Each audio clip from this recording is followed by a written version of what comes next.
Greetings, my excellent friends. We have, like, 3% of Case 2 remaining. I don't recall how much is left, but it feels like not much is left. We finished at the, to be continued mark, halfway point of the second trial, but there were like, from what I can tell, there's like 5 testimonies. I never affiliate with anyone who isn't prepared to drown me in money. The ultimate question is actually how long I've been subbed for. No need for the Earth anymore. Right, yes. The whole entire human experiment was a build-up to figure out how many months Squanbush would sub to my channel for, and now that he's reached month 42, we are all going to burn in a calamitous explosion in, about 7 seconds. Turns out that Jorts the cat was in fact the herald of the apocalypse all along. Pack your shit, folks, we're going away. No, I was under the impression there's like 5 testimonies in this section of trial. I think we've done 4 of them, and yet we got the halfway mark. So I'm either wrong, or we shouldn't have ended when we did last week, and we're going to have just like this tiny little bit of a trial, and then it's off to Case 3. But most of today will be Case 3. The circus case, which has some problems, which we will discover as we look at it. It's often listed as people's least favourite case for a few reasons. But thankfully, we don't have to start it just yet. You like this stream because there's no 14 spoilers. Well, there's no 14 spoilers in my 14 streams either. Do you mean the stream overall? Technically, there will be 14 spoilers. Like, after Christmas, we're going to start Endwalker MSQ, but we haven't been doing that. We've just been crafting. We've just been crafting and not listening anything else. So, there has been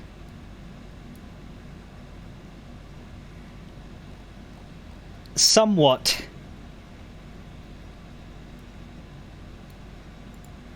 of a break period. Most of the month, really, which we haven't touched Endwalker by design, just so that by the time I get started on it, everyone else reasonably will have gotten there. So, you know.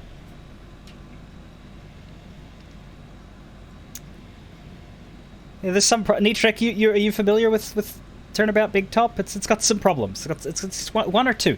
They'll come up. I don't know. We'll get there. Let's play a game. I suppose I do have news. If anybody wants to go on my Twitter.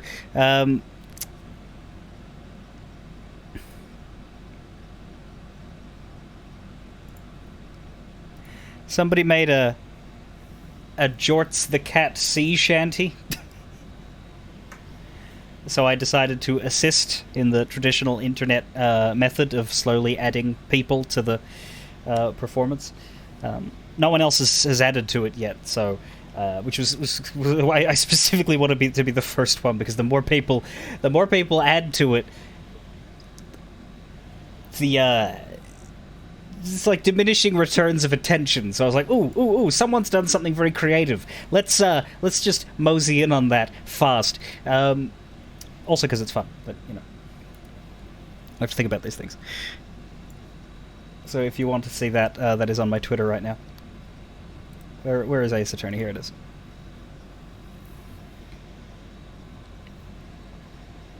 You do remember this case. My condolences.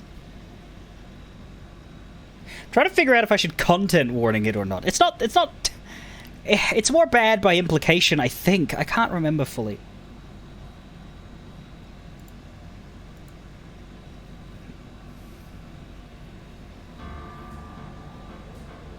Nothing horrible happens other than a murder. It's just that some of the characters... It's awkward the same way parts of Persona 4 were awkward, I think is a good way to put it.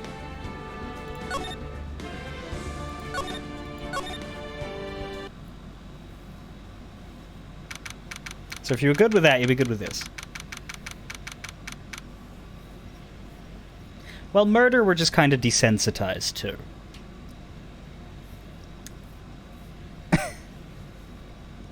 Not that that's a good thing, just that that's a true thing. Anyway, back to the interrogations of Eenie Meenie,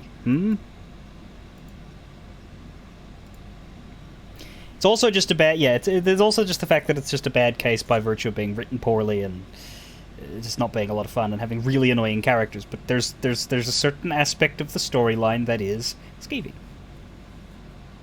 Skeevy. Let's go with skeevy.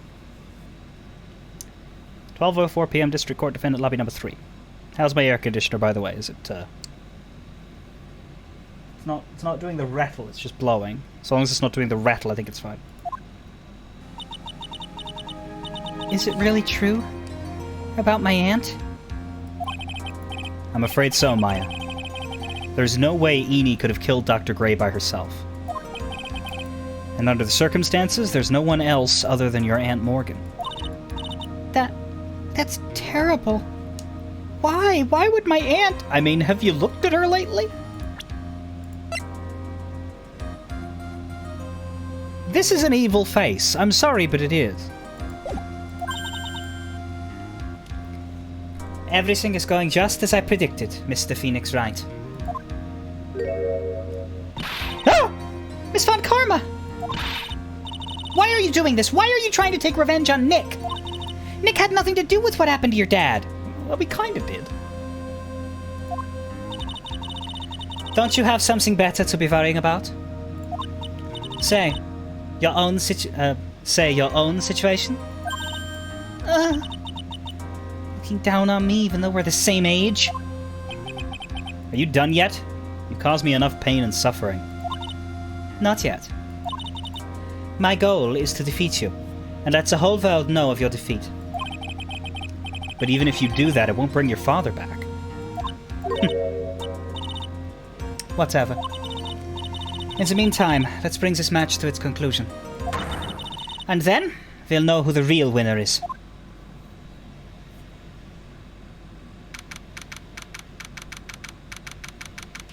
June 22, 12:10 p.m., District Courtroom number 2. Herbly, gerbly, gerbly, herbly, gerbly, gerbly, stand. Court will now reconvene.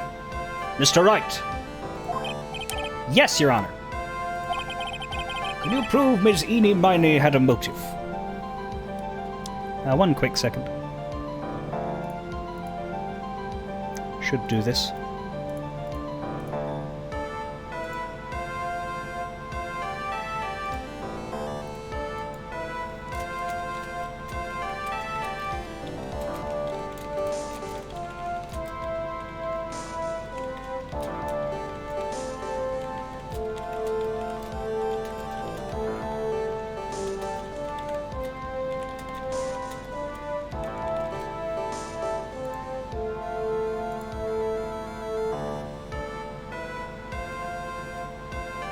Okay. Can you prove Miss Eenie Meenie had a motive? Yes, I believe I can. Eenie Meenie and Dr. Gray have only one point of connection. Yeah, but it's a big honkin' point of connection, so it'll do. And that is the car accident 1 year ago. The motive I'm looking for must be there. Ms. Meenie, please testify to the court about your car accident last year. Huh? I thought, you wanted to, ask about my, motive. I, don't see the point in, bringing up the past.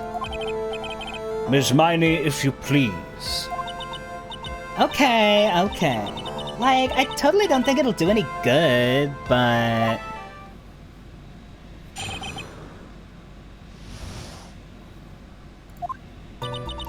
That was, last year, in May. Something really bad had happened at, my sister's clinic around then.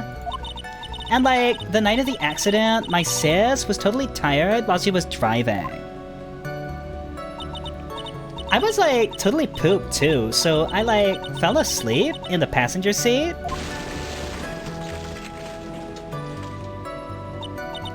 I, woke up because of a jolt, and like, it was a sea of flames all around me. I like, opened the door and like, got away. I think I've heard of this incident. It was all the talk in the tabloid shows, day after day last year. Yes, and there was talk about Dr. Gray drugging your sister? No! Those were merely rumors. Totally baseless gossip. Yes. Mr. Wright, you may question the witness. Right now, it's impossible to prove that Dr. Gray did, in fact, drug Ms. Miney's sister. Yeah. Which means I'll have to work this from another angle.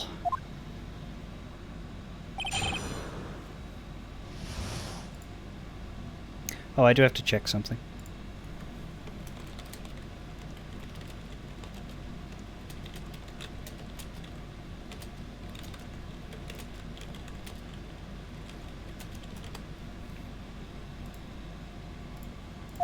Okay.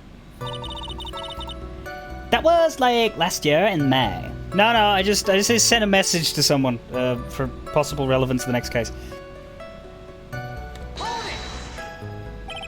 Didn't some sort of medical malpractice happen at your sister's hospital then? Yeah, like, that was in May too. Like, the thing with all the patients dying was like May 2nd. And like, our accident was like on the 24th. 2 accidents back to back. Do you assume that's just a coincidence? My sis was like totally tired, so that's why. Duh. Like, something really bad has happened at, like, my sister's clinic around then.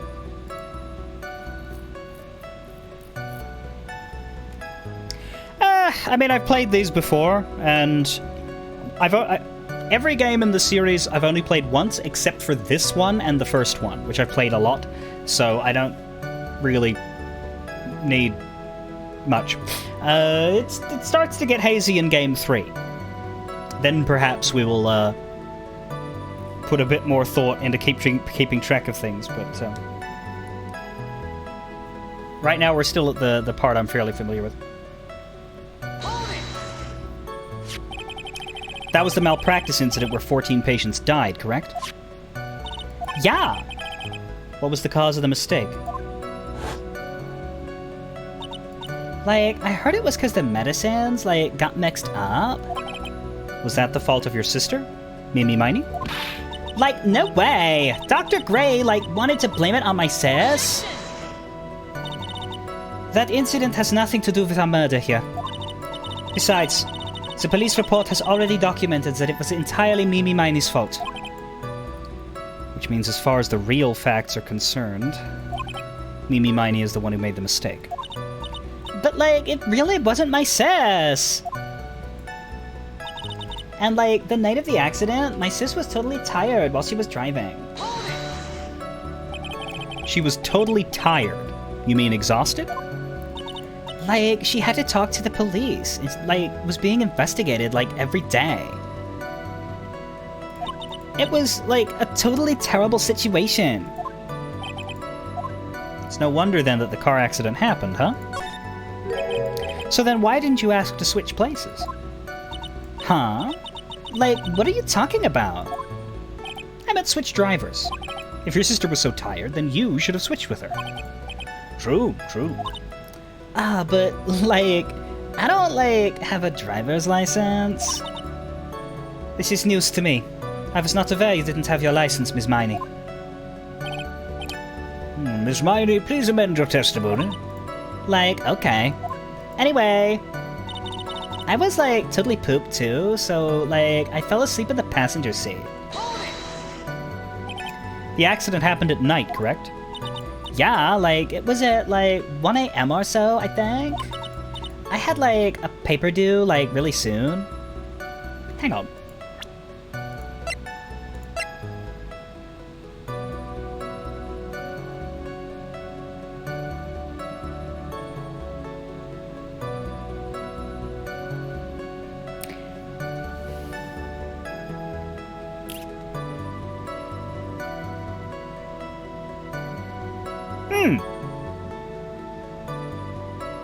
something just a little bit off here. The teensiest, tiniest bit. I had, like, a paper due, like, really soon. So, like, I hadn't slept and was working, like, real hard. So it was because of the two of you... So it was because the two of you were so tired that this accident happened. I, like, woke up because of a jolt, and, like, it was a sea of flames around me. And your sister? What happened to her? I didn't see her. The car was, like, totally black, and there was, like, a ton of smoke. I, like, totally had, like, no clue what was going on. I, like, opened the door and, like, got away. Please tell us about your escape in more detail. I, like, kept wanting to forget that time. So, like, I don't remember things about the accident in, like, detail anymore. Well, it's alright. There's no need to push yourself. I think I, like, gave an interview after the accident. Like, that would probably be the most accurate, you know? If it's that article, then I've already got it. I, like, didn't have my license, so, like, I couldn't take over driving for her. And that's why you were in the passenger seat. Like, yeah. I was, like, at my college's research lab till, like, really late. So my sis was, like, giving me a ride home. I see. Phoenix. Yes? You can't do this. You're being too easy on her. There's gotta be some sort of secret sleeping in the testimony. Yeah, it's not really sleeping. Yes, so let's find that one crushing contradiction and end this. Right, it's buggedly obvious to anyone who hasn't just spent a week away from this game like myself. Tis the driver's license. Very much so the driver's license. Objection. Ms. Miney? That was a lame lie just now.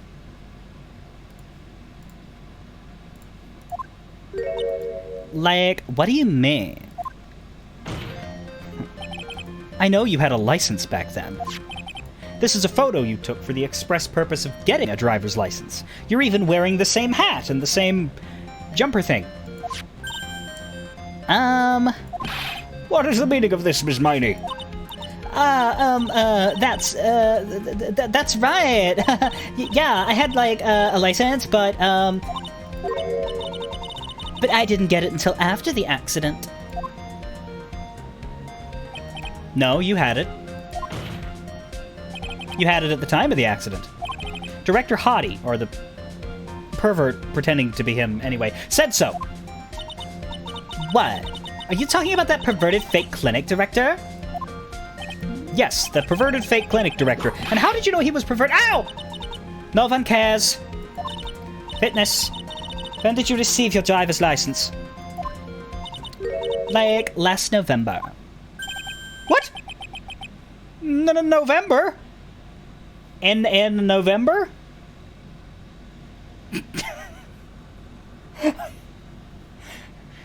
I don't see how No Nut November is particularly relevant to the case, Phoenix. It's just regular November. Nobody with half a brain actually subscribes to that meme because technically it's bad for your mental health. The accident happened last May. That's a year. That's a half-year lapse in time, Mr. Phoenix Wright. What the? That's what happened, Mr. Wright. At the time of the accident, Ms. Miney did not have a driver's license. Ow! Cry, and my VIP will accommodate.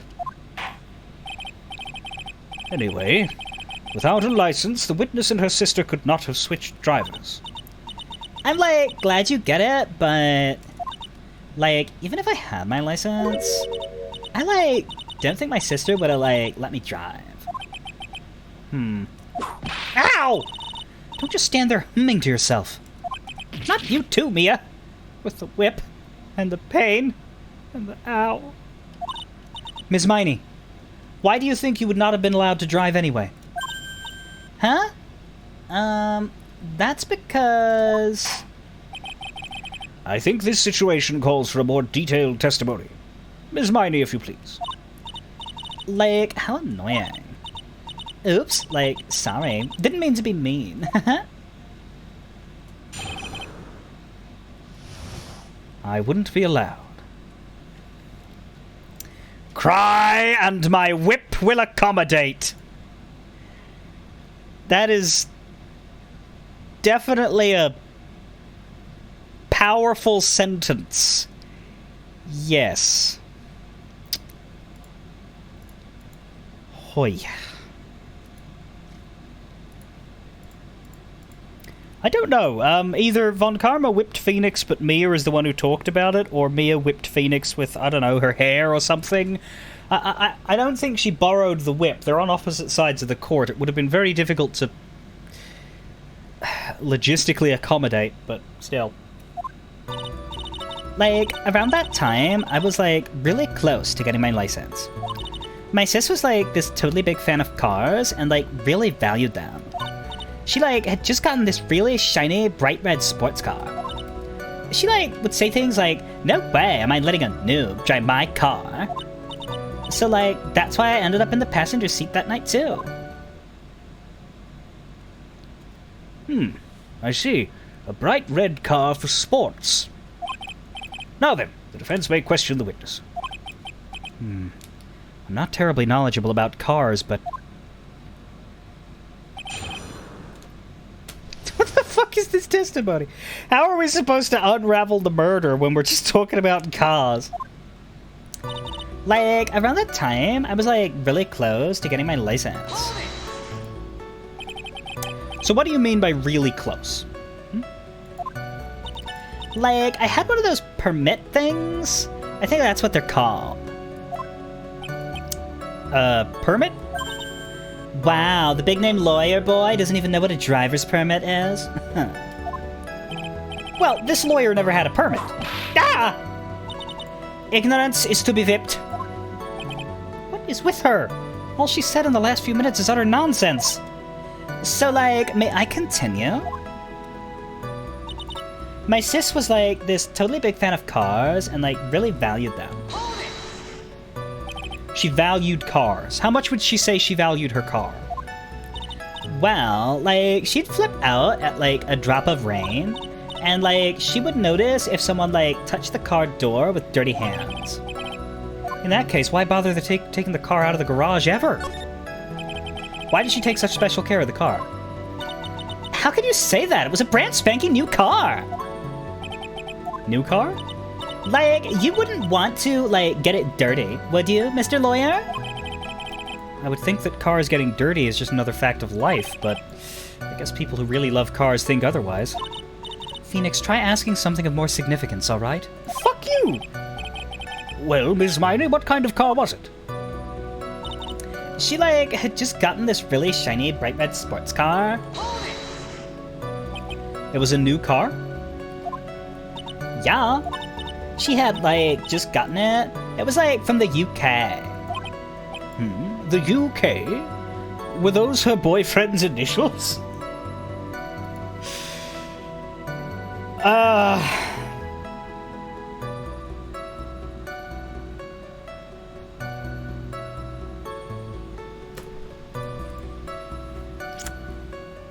Yes.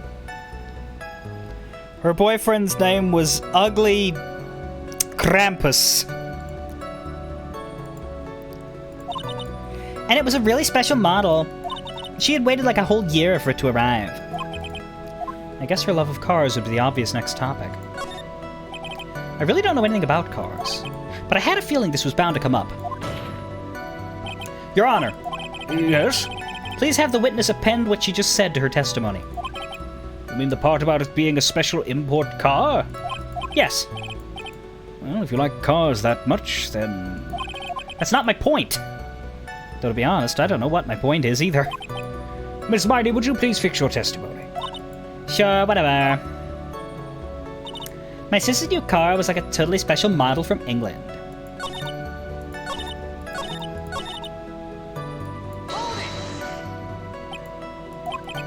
I yelled hold it pretty forcefully, but I don't actually know what to ask about cars.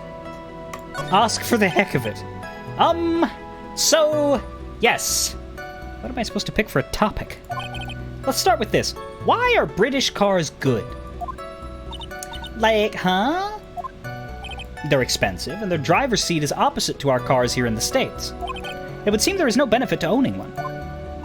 Like, huh? This whole steering wheel on the right side thing, it's kind of goofy, isn't it? What do you know? That sleek shape, the purr of the engine, the wild way it starts, the smooth handling, the raw feeling of manual transmission, and the cool breeze of the AC! Forgive me? Her personality really changes at the drop of the hat. It's interesting, isn't it, Phoenix? Bit by bit, we're beginning to see the real contradiction behind this case. She, would say things like, "No way am I letting a noob drive my car." Was your sister good at driving? She was, totally awesome. She, said she was gonna be, the racing queen of the nursing world. Somehow I think she bumped my question off track again. So, that's why I ended up in the passenger seat that night, too. And that was when the accident occurred, correct? Yeah. I, immediately reached for the passenger side door and fled, in a daze. Sounds like you had a terrifying time. There is something very big here. It's going to be hard to break apart such a natural-sounding testimony. But we have to attack it, and by doing so, a flaw will show itself. It has to. Do you really think so? Believe. There is a path, I know it. Mia almost sounded like a prophet for a second there. So the statement that we had her add... Oops.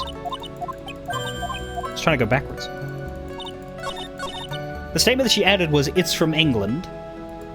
And pressing it tells us that English cars drive on the opposite side.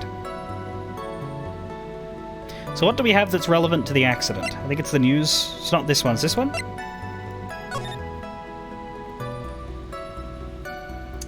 Late last night, two women's car crashed into a highway center divide. One of the women was not able to escape the flaming wreckage and died at the site. Our ongoing investigation has revealed that the driver had fallen asleep at the wheel. Ms. Eenie Miney holds interview about crash. I was totally tired and I dropped off to sleep. Then there was this crash and I woke up in a huge sea of flames. I was still half asleep, but I opened the right door and got out. I don't remember anything else. If Ms. Eenie Miney is to be believed, the one driving the car was her sister Mimi. Mimi was the nurse at Gray's Surgical Clinic where 14 patients were accidentally overdosed to their deaths. Is this then just a mere coincidence? Yeah, it's the door. I opened the right door. Now, this is weird because I'm from Australia, and our cars are like British cars, and I believe Japanese cars as well. The person who opens the right door is the driver.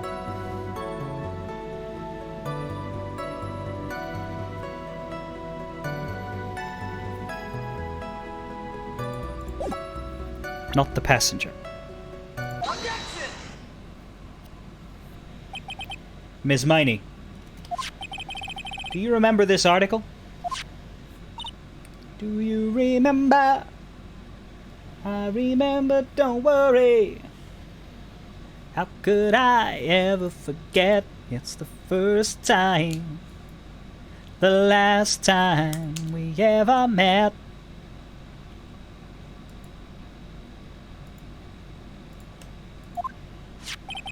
It's an article about the accident. You had said this in it. But I opened the right door and got out. That's correct, isn't it? Why are you suddenly asking me about that? Your Honor, which side is the passenger's seat? The left or the right? Well, it's on the right side, of course, because the driver's is on the left side. That would be if it were an American car. But it would be the opposite in a British car. Opposite? The two of them were riding in a British car. In that case, the passenger side would be the left side. What do you mean by this? Ms. Miney, you said that you had escaped using the right side door of the car. But if you were sitting there, then that means you were in the driver's seat.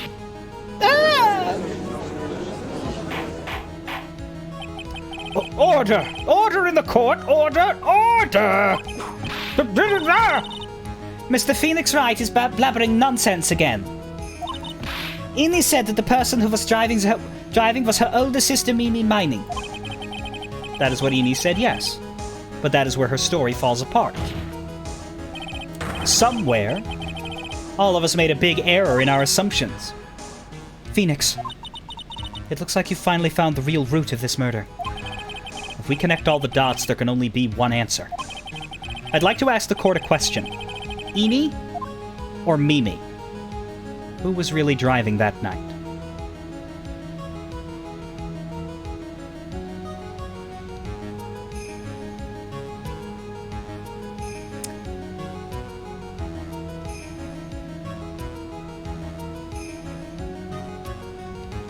What was the answer?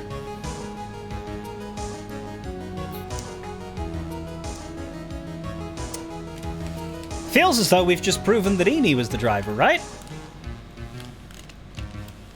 That's the logical conclusion, but there's something that hasn't come up yet. Something that we investigated. Now this is where it's sort of a missed opportunity because I've played this before, so I know where this goes. I feel like I would have fallen for this. I actually want to know what happens if we click the wrong one. Does it fail us? I want to find out.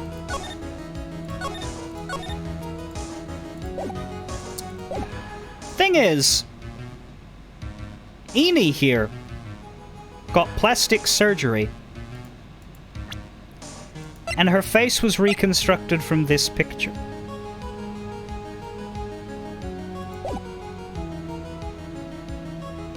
The girl who emerged from that burning car accident was unrecognizably injured. Let's see what happens if we say Enid was the driver, because that's not the right answer. Mimi was the driver. And the answer is Enid Miney, of course! Why would you say that? Miss Enid Miney just said so herself in her testimony. She said that she escaped the car from the right side door, which would have been where the driver's seat was. Ow! I'm inclined to feel sorry for a foolish fool who foolishly spends his time foolishly. At that time, Miss Enid Miney had not yet received her driver's license. And that is why the accident happened. Hold it, Phoenix. It looks like you still don't see the real truth behind the incident. The real truth? Think outside the box. Isn't that what we always say? Alright, one more time. Okay, so it loops you. It doesn't penalize you, though. The answer is the one person who had her driver's license. Mimi Miney. After all, that makes her the only person who could legally drive. But you just said the witness, Miss Enid Miney, was the one in the driver's seat. Which leads us to the next question. The next question? Who is the person standing at the witness stand right now? What sort of idiotic rules is this, Mr. Phoenix Wright? This witness's name... The witness's name is... I'll tell you what her name really is. This witness's real name is Dick Gumshoe. I'd really like to do that, but no. Mimi Miney. Mimi Miney. That is your real name. Objection! Of all the foolish dribble! Then how do you explain her appearance? This witness had severe facial burns when she was admitted to the hospital. So for the purpose of facial reconstruction, the surgeons used a picture. Facial reconstruction surgery? This is the picture she gave to her doctors at the time. That's right. It's a picture of her younger sister. No! But Mimi Miney, she died in the car accident. That's what everyone thought. However, that was not the case. Then, the bodies they found at the crash site. That was the body of the real Eenie Miney. Isn't that right, Ms. Mimi Miney?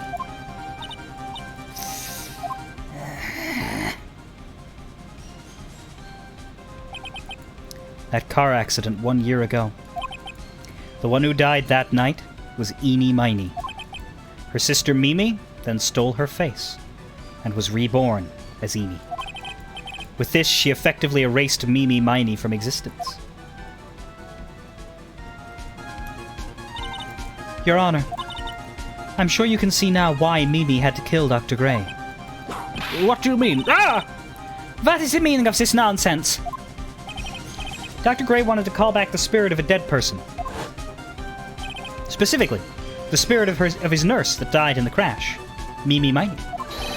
However, that would not have been possible, because Mimi Miney was in fact alive. And that fact would have been discovered had the channeling been conducted. So this witness had to stop that from happening. At all costs. And... And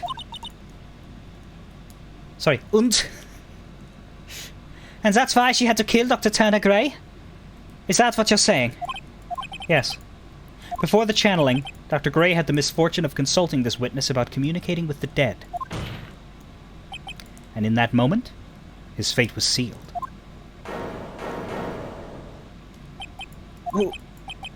Well, Miss Eenie... Ah! I mean, Miss Von Karma. Why did you say my name just now? Looks like I've been unmasked. Witness?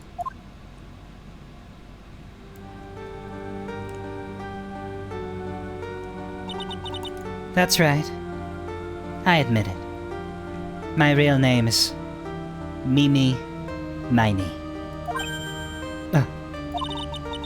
That quack doctor? He got what he deserved in the end. And I was so close to finally ditching Mimi, too. So close. But why? Why would you go so far as to throw away yourself? To become your own sister? I think I understand why. Mimi Miney wanted her old self to disappear because of this.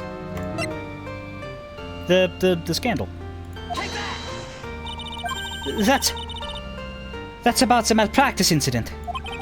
Dr. Gray was right. The mistake was caused by the nurse. A nurse by the name of Mimi Miney. That's right. The person standing before us today. And a few weeks after this mishap,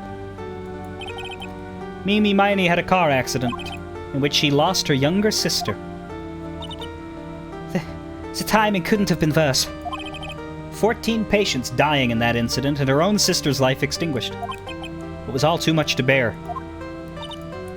I found a way for myself to escape it all. The only way. She lost everything in the flames of that accident. Her sister, and even her own face. This was her last chance. Her chance to throw away her past and start a new life as her sister.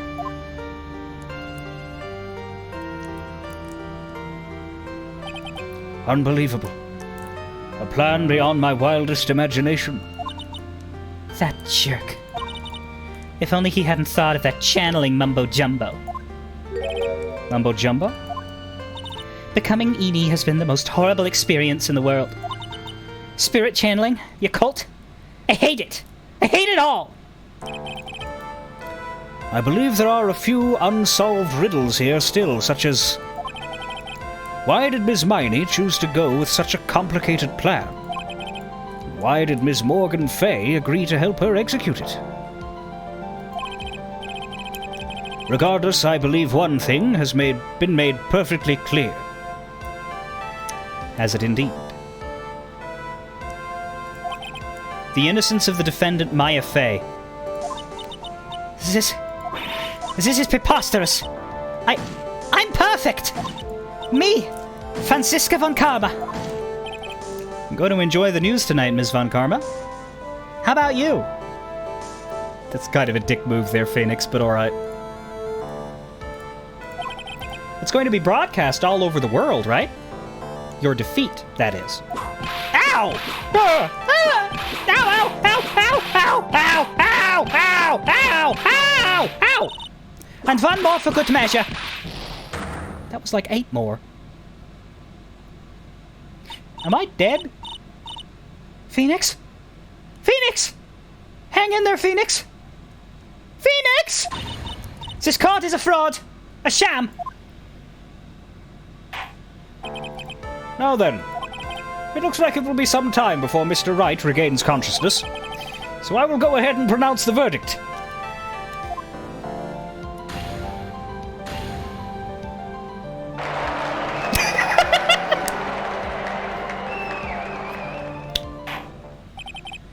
That is all. This court is adjourned.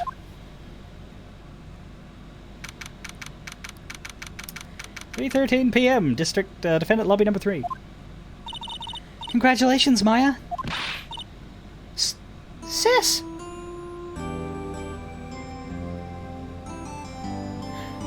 I don't think they've gotten to see each other.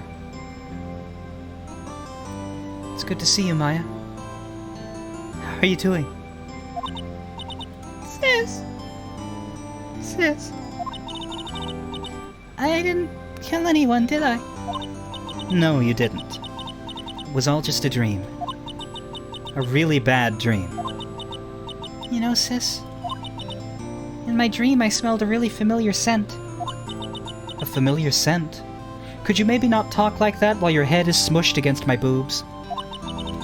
I was inside that clothing box, right? That box. That was the box you used to store your clothes in a long time ago. That's right.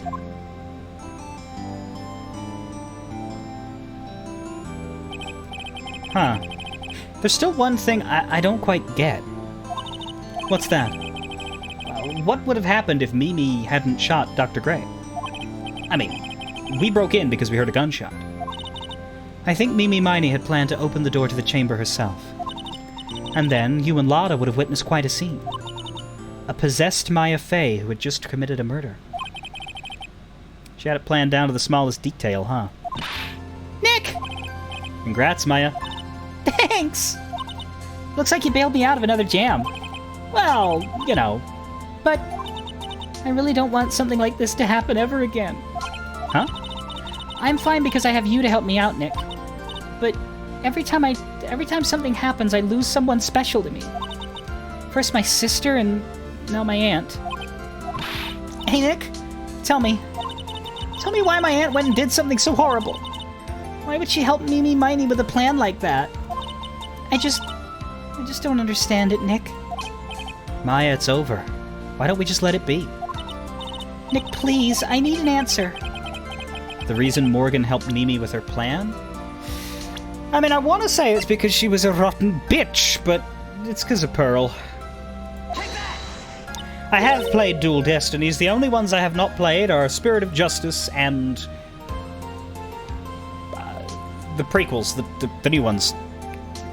Great Ace Attorney. Also, welcome Purple-Shirted Eye Stabber. Is that Maya Fey's Twitch name? Jesus. Pearly? 4 years from now, a new master will be born into Karain Village. And that person will be you, Maya. And? But if you weren't there, then the main family's bloodline would disappear. And what would happen then? The Branch family. My aunt. No, Morgan's spiritual power is too weak. The next person would be Pearl's. Ah! Everything was done for her sake. It was also that Pearl's would become the next master. Yeah, I can see that. Did Maya say something just now?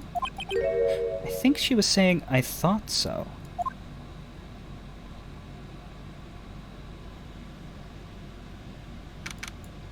Date and time unknown. Detention center. Solitary confinement cell 13. My precious Pearl. You are the only one suitable to be the master of Karain, dear child. I sacrificed it all. All for you. I helped that brainless nurse carry out her murder, and cooperated with that whip-happy prosecutor. It was all to unseat that annoying, witless Maine family girl, that Maya Fey. But I shall be patient, my dearest Pearl. A chance will present itself. Your time will come. Reunion and Turnabout. The end. And now it's time for the worst case in the entire Ace Attorney canon. Turnabout. Big Top.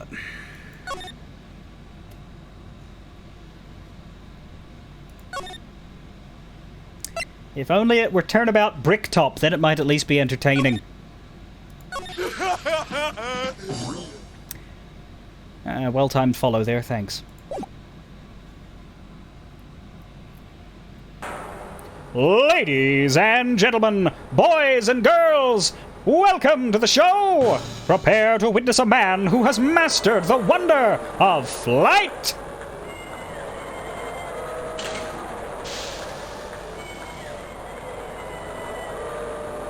The world's greatest magician! The one, the only, Maximilian Galactica!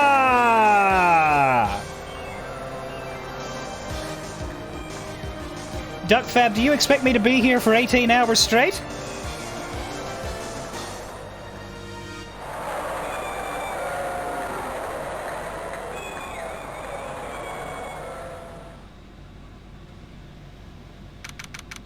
December 26, 8:12 p.m. Very big circus entrance. The stream time slot is 6 hours long, but we generally don't do the full 6 hours because we finish at a to be continued always, and I can't afford to go longer, so I go shorter. We're probably going to do maybe the first day and the first trial of this. We'll do as much of this as we can, but there's no way we won't even get this whole case done in one day. This game's too long for that.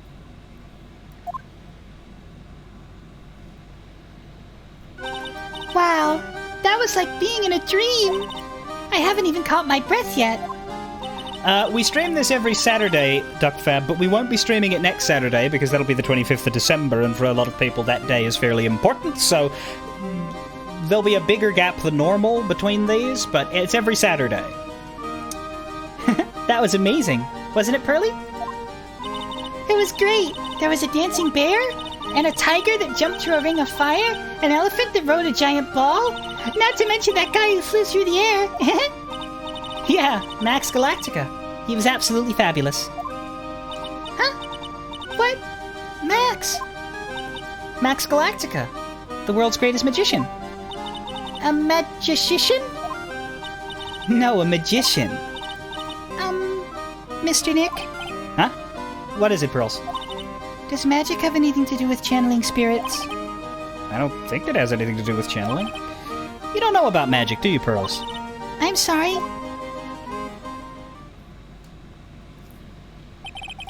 I braved the winter cold and took Pearls to see the circus.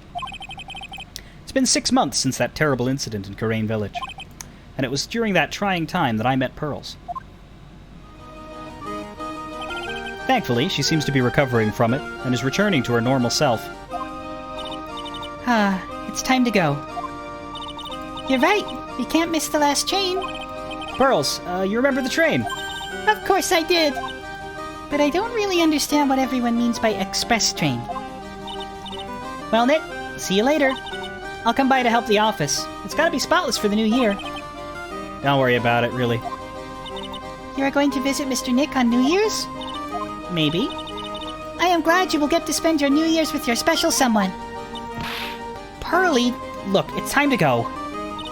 Happy New Year, Mr. Nick! Happy New Year. I really hope it will turn out that way. 9:12 a.m. December 28. Wright & Co. Law Offices.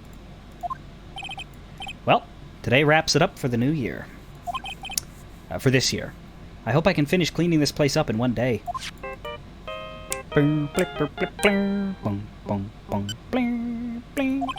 Hello? This is the Wright & Co. Law Office. Nick! It's terrible! Ah, Maya, perfect timing. Things are terrible here too. Huh? The office is a terrible mess, and I have to clean it up. What are you talking about? My dirty office. What are you talking about? Listen, Nick, you have to turn on the TV. TV? Now let's check in at the sea. Huh? What happened? Thank you. We're here at the Berry Big Circus. The Berry Big Circus has become the center of a sensational murder. The scene has created quite a stir amongst the throngs of excited onlookers.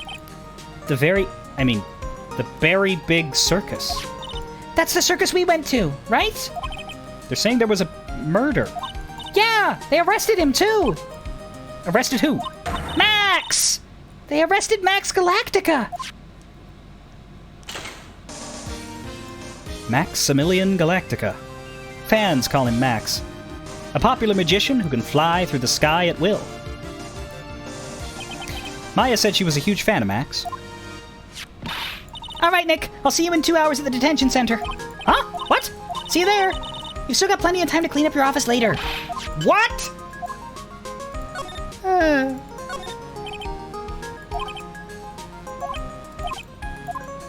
Oh, that's actually new. A poster of the newest member of the Steel Samurai franchise. Maya went out and bought it right away. She's a sucker for all things Steel Samurai. I hear they're even giving the new guy his own movie. I just know Maya's gonna drag me out with her to see it.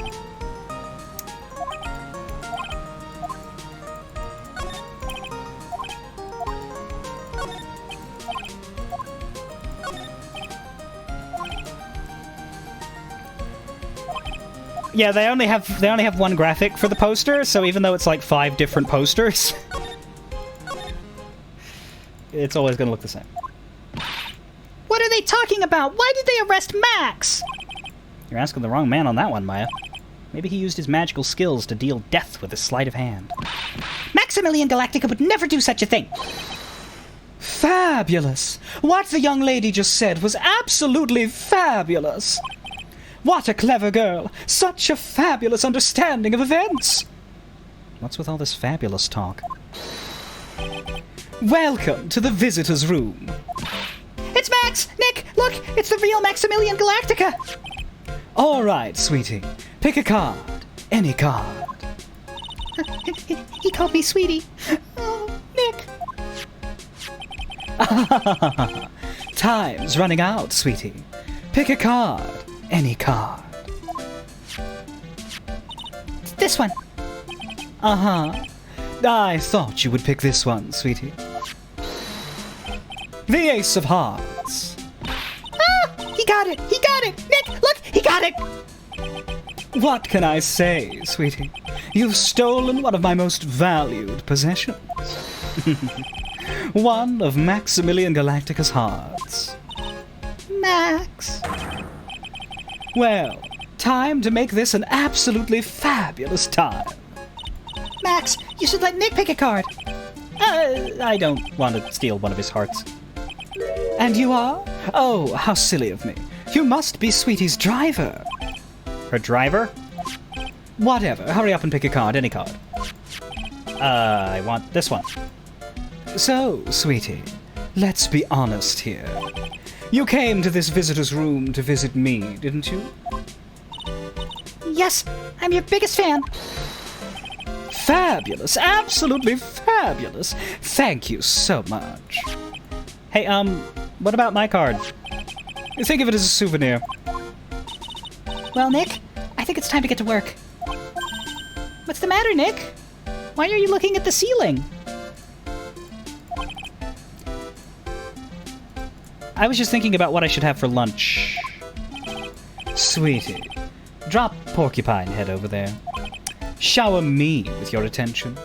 Okay? Oh, yes. Absolutely Fabulous! Absolutely cringe-inducing. Maximilian Galactica, inventor of cringe.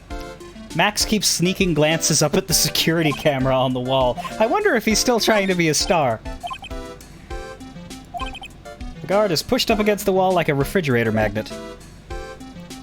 Comfortable. One quick second. Blap, blap, blare, blare, blare, blare, blap, blap, blare, blap, blap, blap, blap, blare, blare, blare, blare, blap, blap, blare, blap, blap, blap, blap, blare, blare, blare, blap, blap, blap, blare, blap, blap, blap, blap, blare, blare. Too much sweetie talk? I vote we don't take... Oh, if only we could choose not to take this case! I would spend so much money for the right to not take this... I wouldn't actually, but it's a thought.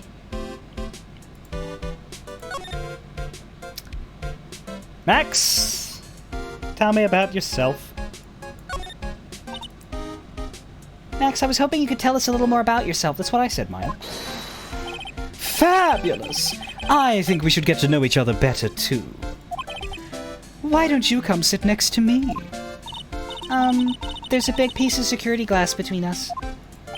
Oh, sweet Jeebus, what in the world? If only I could use magic. Then I could make this wall disappear. What is this guy talking about? Anyways, lately you've become awfully famous, haven't you, Max? That's Maximilian to you, porcupine head. Get it straight!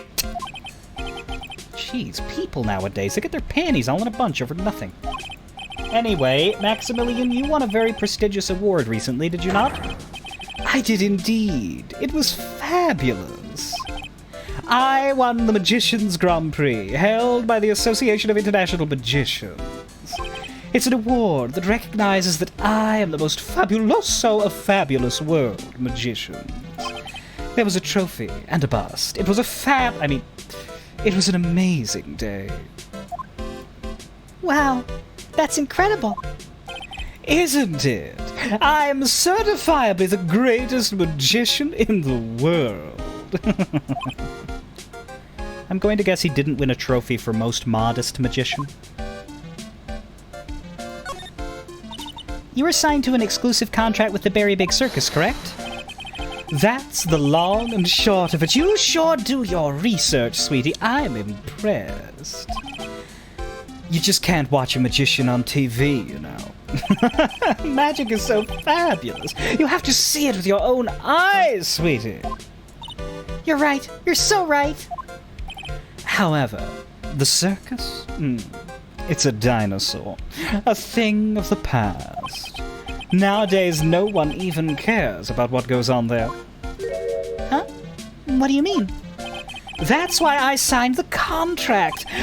That's why you signed the contract?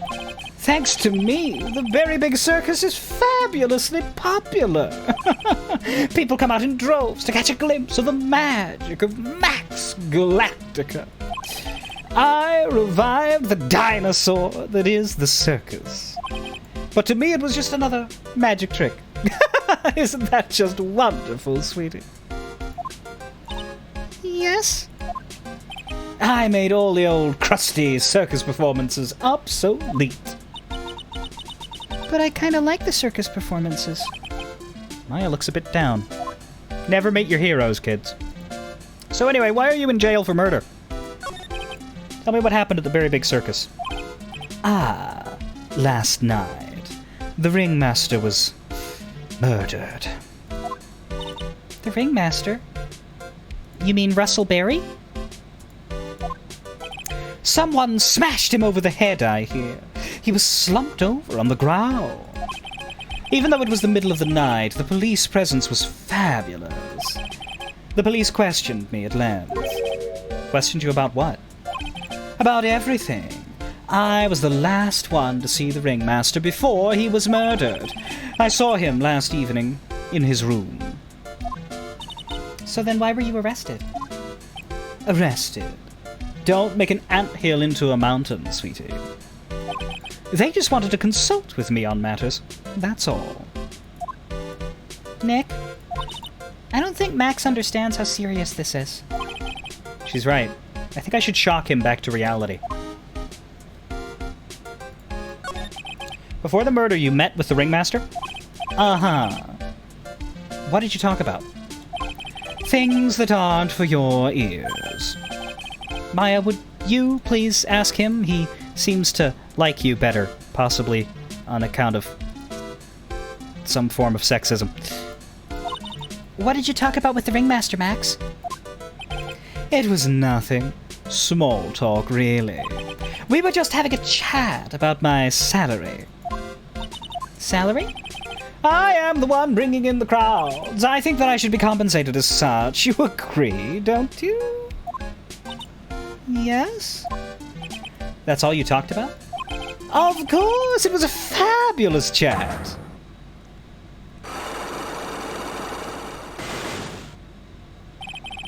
Just fabulous. I mean, oh god, now he's got me saying it. What's the matter, Nick? You look all bent out of shape. Well, there is a lock in the way. Not thrilled to see it.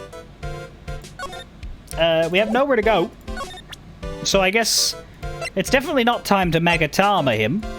We probably have to show him the badge.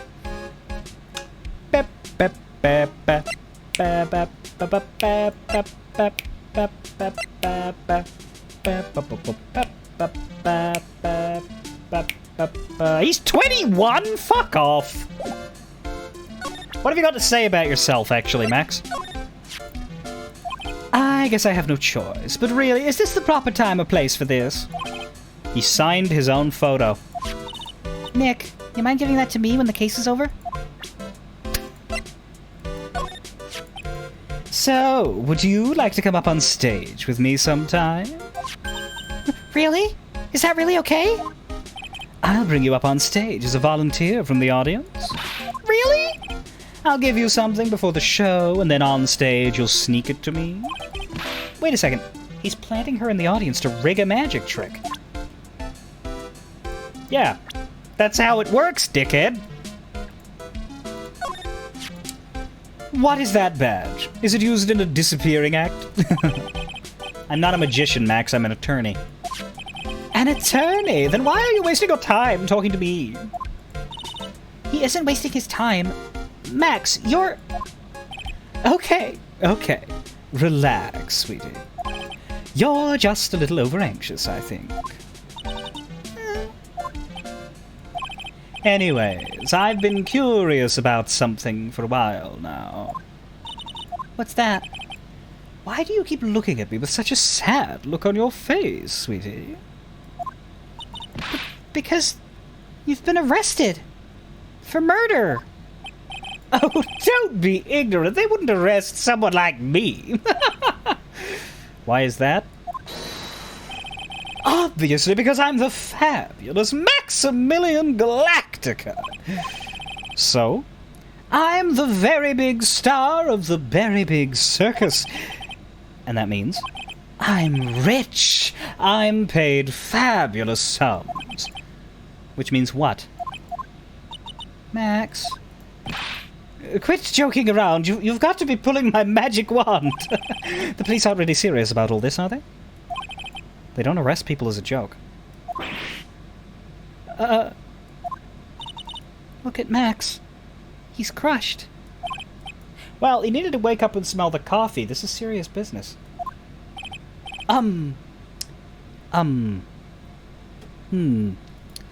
Yes. Yes? Sir. You're a lawyer, right? Huh? Oh, yeah, I'm an attorney. Please! Help me! I didn't kill nobody! Didn't kill nobody? I may be more spoiled than a hog in a hamburger mud pit, but a killer?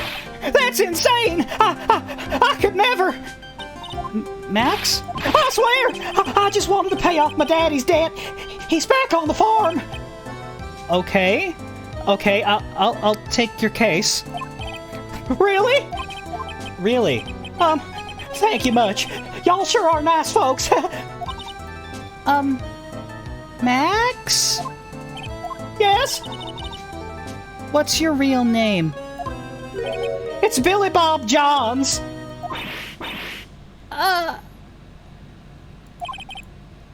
What's the matter, Maya? He's really just a country bumpkin. Yes. Ahem. I must apologize for not being my absolutely fabulous self just now, sweetie. Huh? Mr. Attorney. Yes? A few minutes ago, you took one of my cards, didn't you? Now that he mentions it, I did take a card. It was the 10 of hearts, right? What? How did he... He got it right. Again. What can I say? You too. You've stolen some of my most valuable possessions. 10 of Maximilian Galactica's hearts. You sure do have a lot of hearts, don't you? I'm putting my faith in you, sweetie. He did not just call me sweetie, did he? All right, let's make this an absolutely fabulous case. Come on, Nick.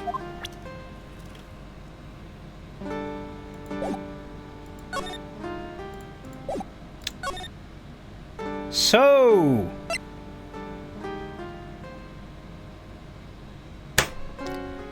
who's ready for the circus?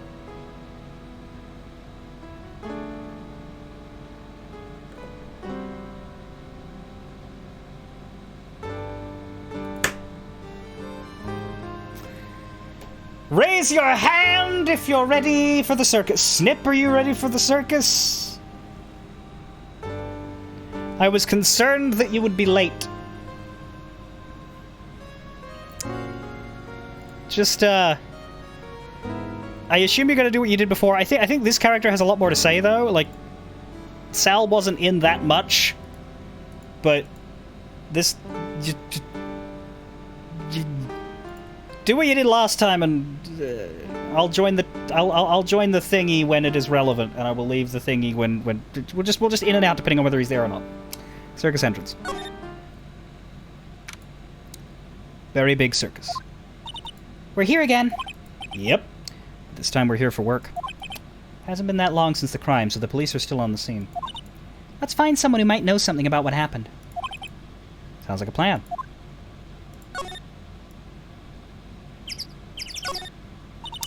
The very big top is so very enormous. Yep. One look at the huge tent looming over you and you realize, ah, this is the circus. I know. It really gets your blood pumping, doesn't it? Look, it's Max! Even when you don't want to see him. Poof! He's right in front of you.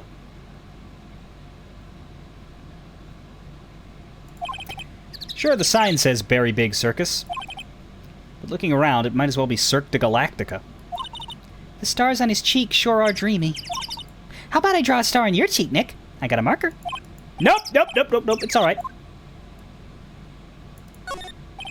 The streamers do a nice job introducing the circus performers. Thank you, Phoenix. I try. Maximilian Galactica and his comical comrades. You know, you don't really see too many streamers nowadays, do you?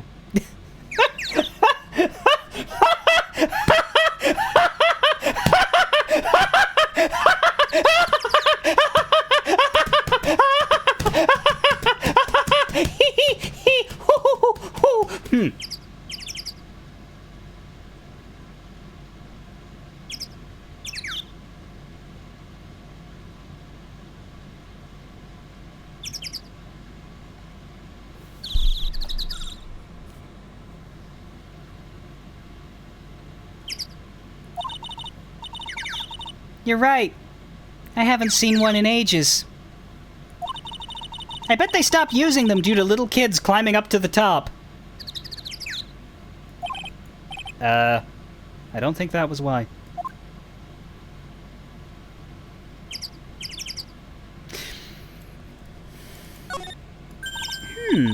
This door must lead to the lodging house.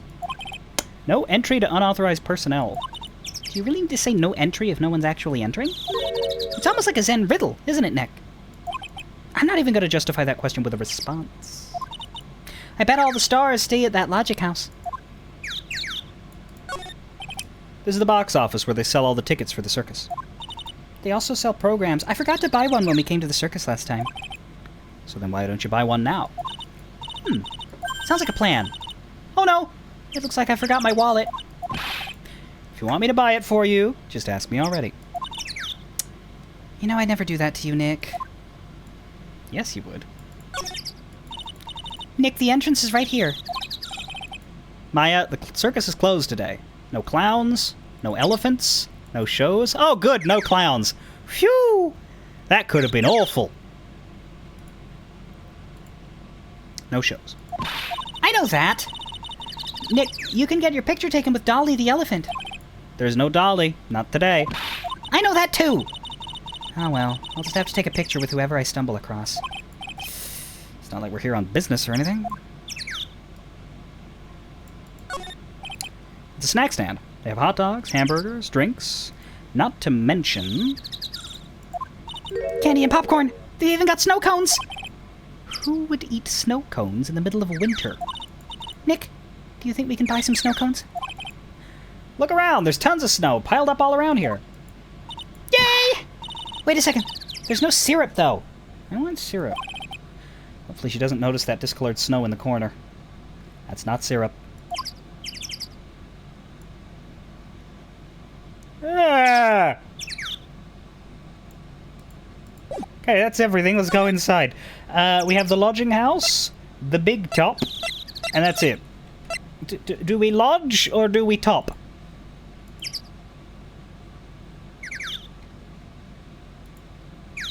Lodge is higher on the list. Lodge it is. Lodging House Plaza. This seems to be a dorm where all the performers in the circus stay. Really? So we might run into that stoogey clown here, right? He's so kooky. I think this would have to be... Ah! It's you two! Yeah. Oh! Detective Gumshoe. How is it you guys always seem to know when I'm working a crime scene, pal? Because you're always working, Detective. Well, I'd rather not be always working, but with crime you don't make your own hours. If I have to be at the circus anyway, I want to see the lion tamer and the tightrope. However, no matter where I go, the show is always the same. Dead body, stage left. Nick! Nick! He complained! That's a rarity. Let's get back to business now, okay? This year, I finally won an air conditioner. What? You didn't have an air conditioner? Did you ride your Triceratops to work, too? What do you mean you won an air conditioner? You didn't buy it? I can't afford one of those things. Remember, my salary's so low I have to pay the department $30 a month to work now. But I got lucky and won it as a door prize at the annual police Christmas party. They really pay you peanuts, don't they? For anyone who's not watching closely, I ad-libbed the line about him having to pay them, which is perhaps made awkward through this section. Peanuts? I don't even get paid enough for peanut butter, let alone peanuts. Well, I think that should be, like, technical confirmation that Gumshoe's salary is less than $20. Because $20 can buy many peanuts. Like, there's mathematical precedent here. The safety lights around the circus are kept on all night long. So they should have been on around the time of the murder. So he's saying the murder took place in the light. How strange. How strange indeed. This is the only place the snow has been trounced upon. The murderer was sloppy, leaving all these prints all over. No. We're the ones who left the prints. An investigation can be a messy thing sometimes. What? I also slipped and fell in that spot over there. The other detectives all got a good laugh when the prosecutor whipped me. Thank God there was all this snow around to bring down the swelling. It's great to know that the police aren't worried about preserving the evidence. Yeah, God forbid we used it to tell the truth later. There's some evidence under the tarp over there.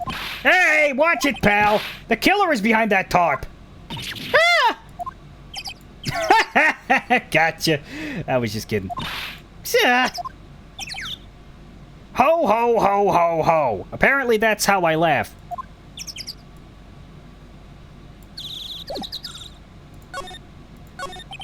Do you know who will be the prosecutor in court tomorrow? Of course. It'll be Miss Von Karma. She isn't going to hit me with her whip again, is she? What do you have to worry about? You only have to see her in court. When she shows up at the precinct, the sound of that whip never ends, pal. Detective Gumshoe, I'm sure Ms. Von Karma's really interesting and all, but there's someone else I'd rather talk about. Like who? Like Mr. Edgeworth, of course. You know, Nick's true rival, Miles Edgeworth. What in the world happened after I went back home? Mr. Edgeworth? You haven't heard what happened to him? Nick won't tell me. Well, to be honest, I'm not at liberty to tell you either. Let's just say he's not around anymore. He's not around? Nick, what does he mean Mr. Edgeworth isn't around? Exactly what he said. He's not around. Edgeworth is gone. Don't say his name again, okay? Nick? The ringmaster of the circus was murdered, wasn't he? Yep. Last night around 10 p.m. He died outside in the cold. Pretty sad way to go out, if you ask me, pal. It was rather cold. This is the scene of the crime, pal. The body was found right over there. Right about where you're standing now, actually. Surprised you, didn't I? I'm not laughing! Excuse me, but do you mind telling me what happened to the victim? He was killed by a blow to the noggin, pal. Yeah. It's pretty clear cut as far as murders go. He was discovered quickly. But there's just one thing that doesn't quite fit. Huh. There always has to be something that doesn't quite fit. What was the one thing that didn't quite fit? The thing you mentioned earlier. Footprints, pal. Footprints. Footprints? Look at this picture of the crime scene. What's this? A wooden box under the body? No clue, pal. Some forensics took it back and they're examining it now. And what is so mysterious about the footprints? Whoa, calm down now. Take a good look at the footprints in this picture. The victim's footprints are on the scene. That's right, pal. The problem is... the killer's footprints aren't there. Bingo! Where did the killer come from, and where did the killer run off to? Obviously, there's no way the killer committed this crime while flying. A flying culprit?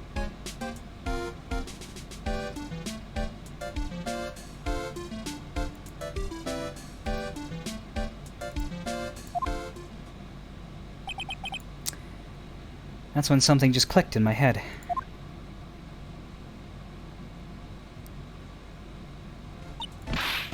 There's no way! Flying is impossible! That's right! Flying is impossible! Absolutely impossible! Ah! What's with the hollow laugh, pal? I meant nothing by it, pal! Better stated, it means I don't want to talk about it. Maybe I can get some info about Max out of him.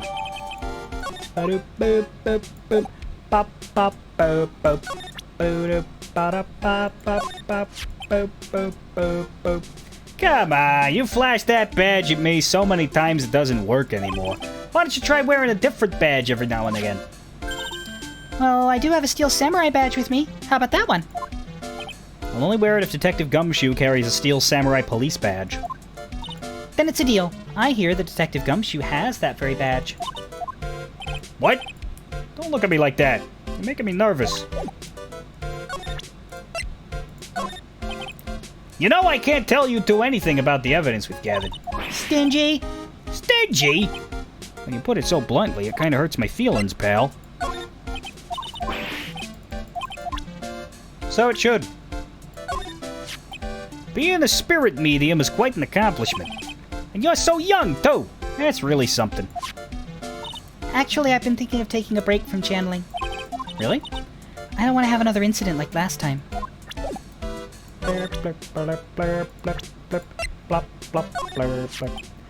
It looks like Max is the most unpopular guy in the circus tent. You know what they say, a bad attitude follows you everywhere. Huh. He is a bit arrogant, but he didn't seem that bad. But just because someone has a bad attitude doesn't make them a criminal. It's not just his attitude. I got proof, pal. Huh? He left something at the scene of the crime. One of his magician's trademarks. An incredibly well-made silk hat. Well, it does have very classy decorative elements. Made-to-order hat that is a symbol of Max's fabulousness. Oops. Max uses a cloak, a silk hat, and something else I didn't see because I clicked the button. Pretty mundane, aren't they? Who cares if they're mundane? At least they're easy to understand. Must have hit a nerve. That's what he said. Who said? The eyewitness. Huh? Tell us about the eyewitness.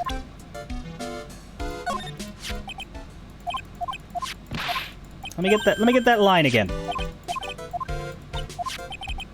A cloak, a silk hat, and white roses as his signature symbols. It's a fairly important line to not accidentally skip over. Cloak, silk hat, white roses. That's Max. I'm making a really strange-looking tired face here. Are you sure you weren't born looking like that? I wish I was more lively. Right now, I'm just tired. Well, there's not much you can do about that, so you just gotta keep on being tired. You're right. Glad I stayed out of that one. You're going down this time, pal. Oh? Is that right? She's been practicing 1,000 cracks a day, pal. Cracks? Wait, you don't mean cracks of the... Yep. Cracks of the WHIP. She's also been smoking a lot of crack, but we're not supposed to talk about that because it's illegal. So about the eyewitness. You know I'm not going to tell you about that. That's the prosecution's trump card. Ah, well. Oh, I just remembered. What? I forgot to mention that you two are barred from entering that lodging house. Why is that? No reason. Just something I remembered to tell you. Must be because that's where the eyewitness is. Let's check it out. Don't you dare, pal! Alright, into the lodging house. Oh dear.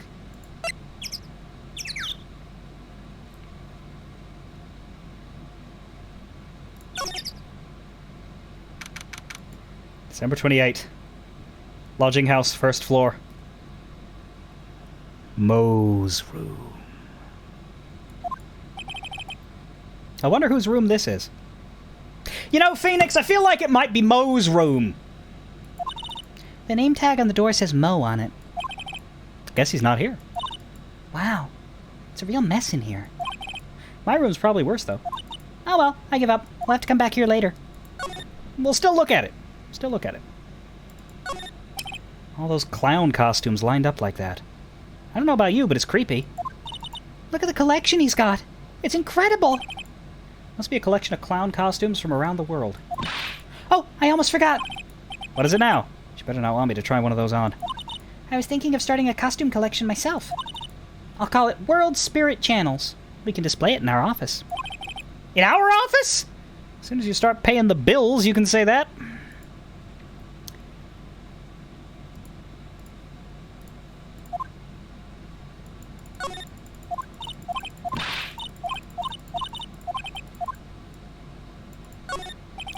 Moe's got an excellent pair of pajamas, laid on his bed in an excellent manner. What? Those are pajamas? You mean he goes to bed dressed as a clown? Yeah.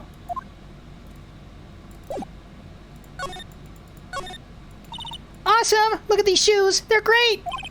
Forget the shoes, check out the great gag banana peel. Sure it wasn't Moe's snack after lunch? Are you blind? Look how many scratches there are from people slipping on it.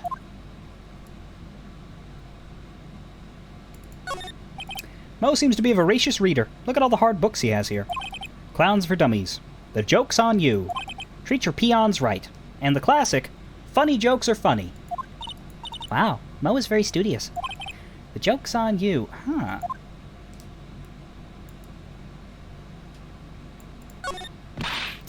Clown equipment is so funny looking. He's got a balancing ball, unicycle. He's even got a trampoline. But they're all broken. Maybe he was just a little too excited during practice? Who knows with that guy? Maybe it's part of the gag. What the? There's a string of carrots here. How strange. The carrots seem to come in all different shapes. Weird. I can't tell if Mo just likes carrots, or he's using them for some sort of gag. Nick, you can see the scene of the crime from here. You can even tell that the ground has been disturbed. It's right in front of this window, about 30 feet away. Guess it wouldn't have been strange for someone to have seen the crime from here. Look at the ceiling. Looks like someone's punched a hole in it. You're right. I wonder what happened. Don't even want to imagine what goes on in here.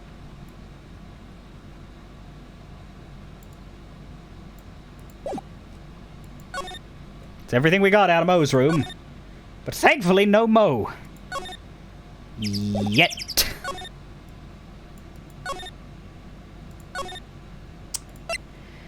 Let's head to the big top.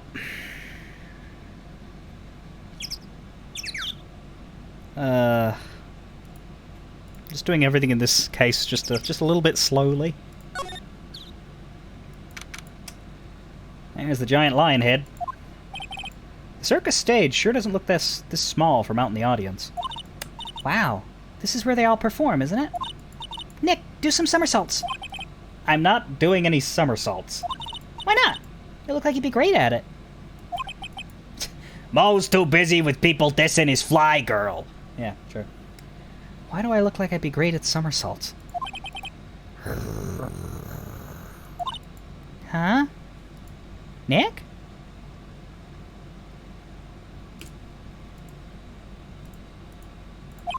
Wasn't me.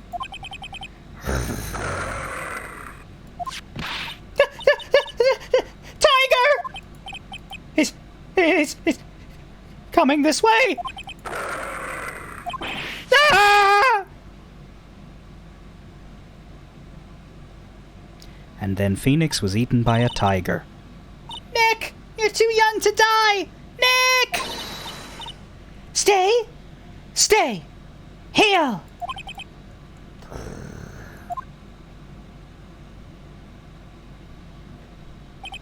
I'm still here. I'm not dead. Yet. Nick? Nick, are you okay? Scared you, didn't I? Regent is such a cute tiger, isn't he?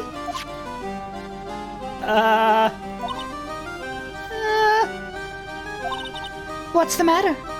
You two sure are quiet. Don't. What's the matter, me? Nick, he almost died there. He wasn't anywhere close to getting hurt, let alone dying. This little tiger hardly ever bites people. And besides, people normally never get to play with a wild tiger, right?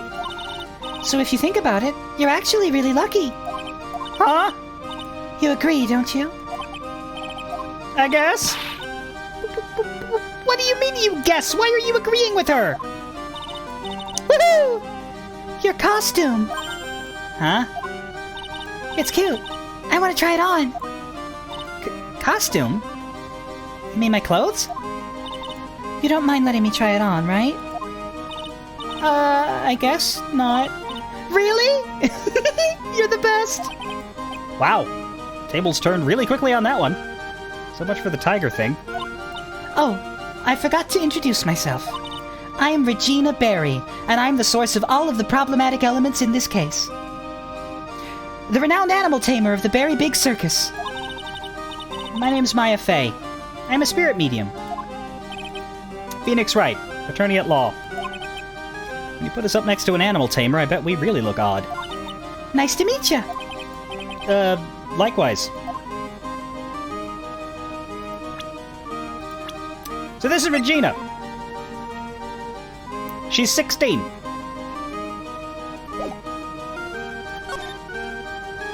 Let's take a look at the, thing, shall we? Ah, a ladder. Yeah, it's just a step ladder. What's the difference? They do the same thing, right? I think you should stick with the basic facts of the matter. Oh. Okay. It's not even worth arguing with her on this one. Hey, it's a rope! Probably for tightrope walking. That's a bit strange. There weren't any tightrope walkers in the show when we saw it. There doesn't seem to be anything here that can help us. Not a single clue. You know, I've been meaning to ask you, what exactly do you mean when you say clue? What are you looking for? A bloody chainsaw, for instance? Oh, there's definitely not one of those here. The seats are kind of far away, don't you think? They are, but it also means that lots of people can fit in the big top. He's right. We can fit 500 people into a show. 500? That's amazing. Flying around above that many people is a real rush. At least that's what Max said. Look, that's where Max comes out during the show. I gotta admit, that was a pretty cool effect. We're planning for me to start coming out of the lion during the show. That's great, Regina. Yeah, I will ride on Regent's back and jump out of the lion's mouth. I want to try it too! I'll ride on Nick's back and jump out of the lion's mouth. Sometimes I wonder about this girl. Whoa, those lights are huge! I love lights. Whenever I appear under the spotlight, everyone claps for me. That's because everyone knows that you're cute. No, I'm not cute. You're cute. Me? Of course. I'm sure you'd make an incredible heroine. Really? You think so? Yes, Maya, you'd make an incredible heroin addict. Nick, did you hear that? Me? A heroine? What about Nick, Regina? Nick. He's no hero, is he? Ouch! Thanks a lot, Maya.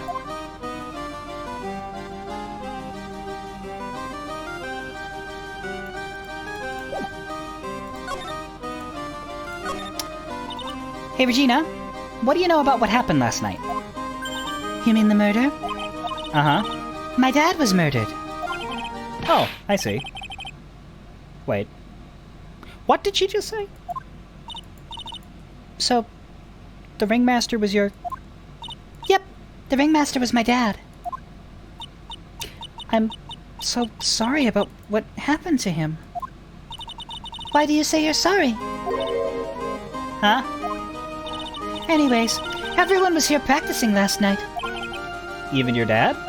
Yes, everyone was here. We finished up around 10 p.m. After that, everyone went off on their own. I was the only one who stayed around here. Why did you do that? I was playing with Regent. Regent. So she was with the tiger. That's when the police showed up. When they took me to check things out, Dad was dead. For someone whose father was just murdered, she seems awfully perky. I wish she would tell us more about her dad.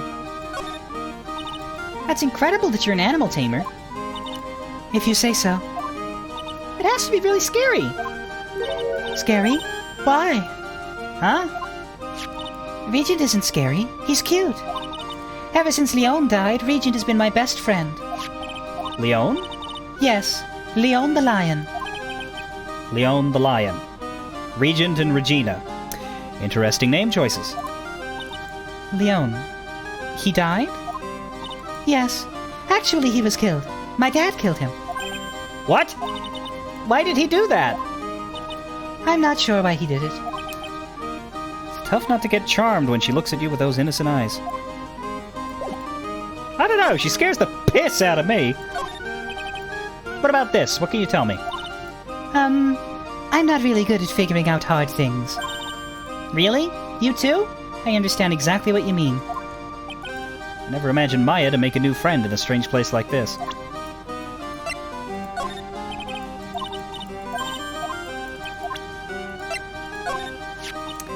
That silk hat is Max's. That's right. It's beautiful, isn't it? I thought up the idea for wearing the hat. Huh? Really? Yep. He took my sketch to the hat shop, and they made a custom hat for him based on the sketch. There is only one of these silk hats in the entire world. Isn't that cool? Yeah, it's alright. I've seen better hats. Maya, you're a spirit channeler? Yep. I'm still training, though. That sounds like fun. I think you should join us at the circus. Huh? As a spirit channeler? Yeah, you'd be a big hit. Really? She says I'd be a big hit? I think she's just being nice. It's Max! Hey! Where's Max now, anyways? You don't know? Nope. He's been arrested. He was charged with the murder of your father. It's okay. Nick and I will help him. Max isn't the guy, is he? I mean, the criminal? Of course he's not. I'm worried about so many things right now. Like what? What do you think about this person? Sorry. Sorry? I've already given my heart to another man, so I'm not interested in enrolling in your dating service. Huh? I just wanted to know if you knew this person. Cool. This lady's got a whip. She's an animal tamer, huh? Sort of. 2 women with whips. That's my cue to shut up and act like a good boy. All right. I look so cute in this picture. Don't you think I look cute? Don't you? Don't you? You sure do. No objections here. That mustache looked like it's been taped onto his face. His mouth doesn't fit with it.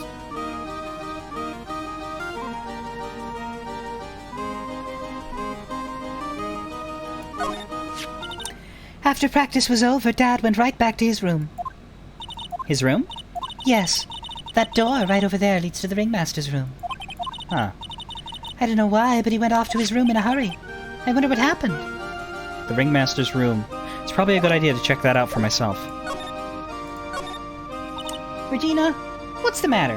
What's on your mind? I'll tell you, Maya. But just you. Well... What? Really? And then... Oh my. That's incredible, Regina. Come on, Nick. There's no reason to pout. Don't worry about me. Regina told me that someone professed their love to her. Professed their love? Not only that, but it was Maximilian Galactica.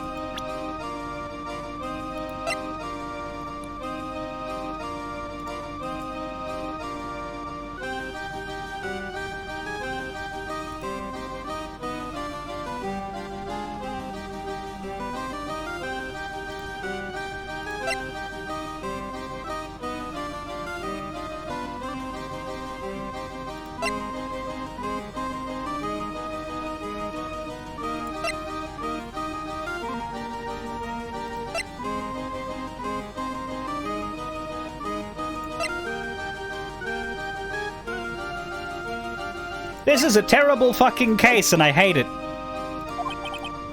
I wonder how many people have stolen one of his hearts anyways. And then, on the exact same day, another person professed their love for her as well. What? Who was it? Someone named Trillo. Trillo? Apparently he is a tenor who sings in the circus. Haven't met him yet.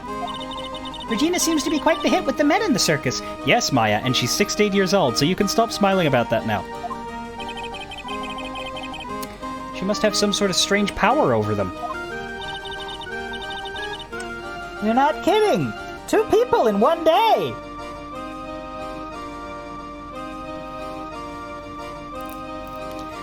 It would have been so easy for her to be written as 18. That's all they had to do to make this case be bad, but durable. That's all they had to do. Teensiest, tiniest thing. And they couldn't do it.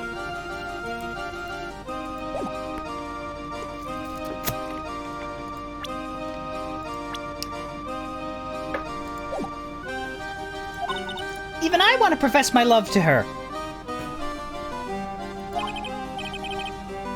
Me too. She's so cute. Fucking hell, Phoenix!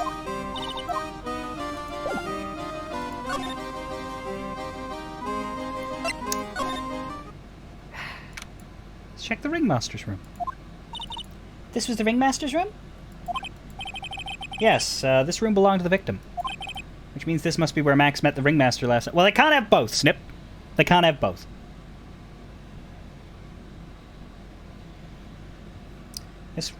This must be where Max met the ringmaster last night. Now that you mention it, that is what he said. I wonder what... That's an interesting poster. Huh, it's a poster of Max! I want it! I want it! Nick, I want it! I want to get out of here.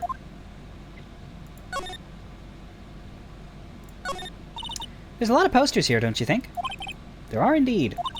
So many posters that they aren't likely to miss one, are they? Maya, we're supposed to be the honest ones around here. But, you didn't even notice that I took one. Ugh, she already swiped one? You're incorrigible, you know that? Max G promo poster emblazoned with Max's 3 famous symbols. This is strange. Everything else looks nice, but this desk looks old and cheap. There's a really big photo on the desk. It's a picture of Regina and her father, the ringmaster. He really loved her, didn't he? Regina was lucky to have such a wonderful father. Look at all the stars in this poster. It must have been the poster they used to promote their public appearances. Posters are the way to go, aren't they? What do you mean? We should make posters to promote our law firm. Spine-tingling legal action, mind-numbing legalese, you will say wow! Or perhaps, hold it! Don't miss out on a stunning life-or-death courtroom thrill ride! With those taglines, our law firm would sink faster than the Titanic.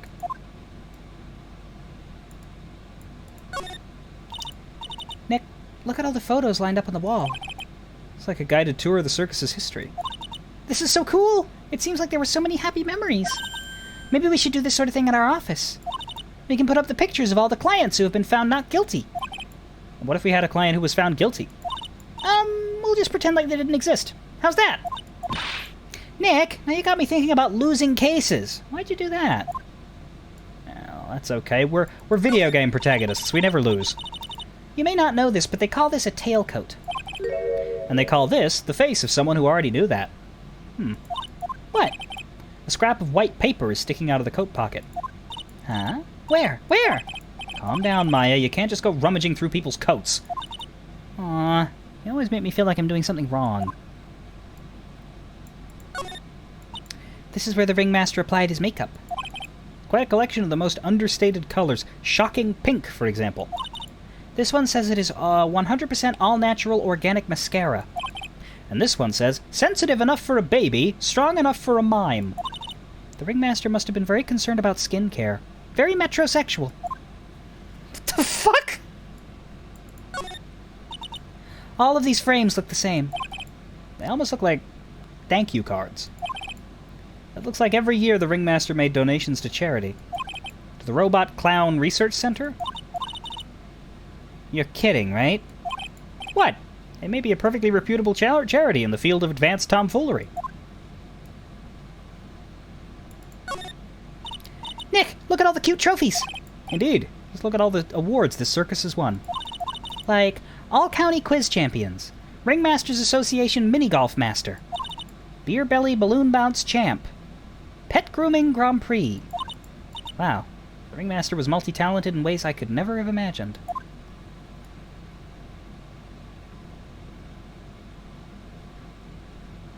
It doesn't look like he has a mirror here. It looks like the wall. Doesn't it? It's not shiny enough to be a mirror. It's like he's just got an empty frame, and then the wall.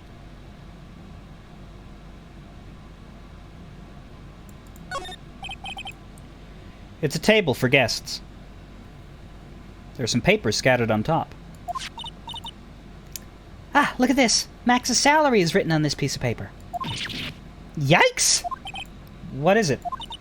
I didn't know that a magician... This salary is incredible. She looks like she's ready to pass out from shock. How much is it? How much is it? That much? Incredible, huh? You can say that again.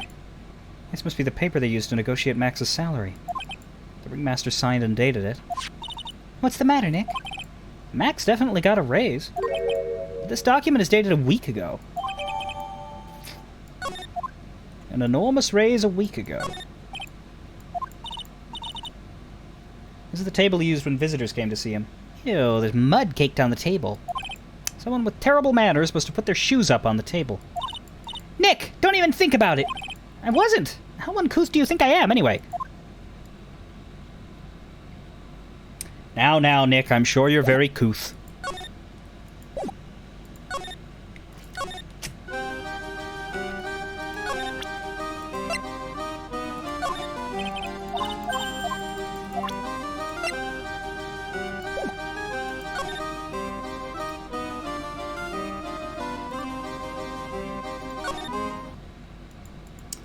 Circus entrance. Huh? Hey, Nick, look over there. What? There's someone over there. Excuse me? Excuse me?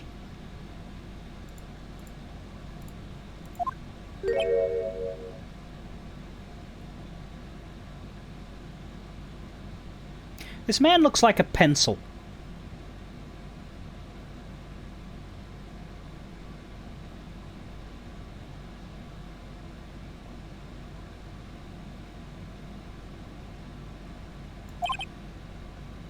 Hello? Wow, he sure is a quiet one. Excuse me?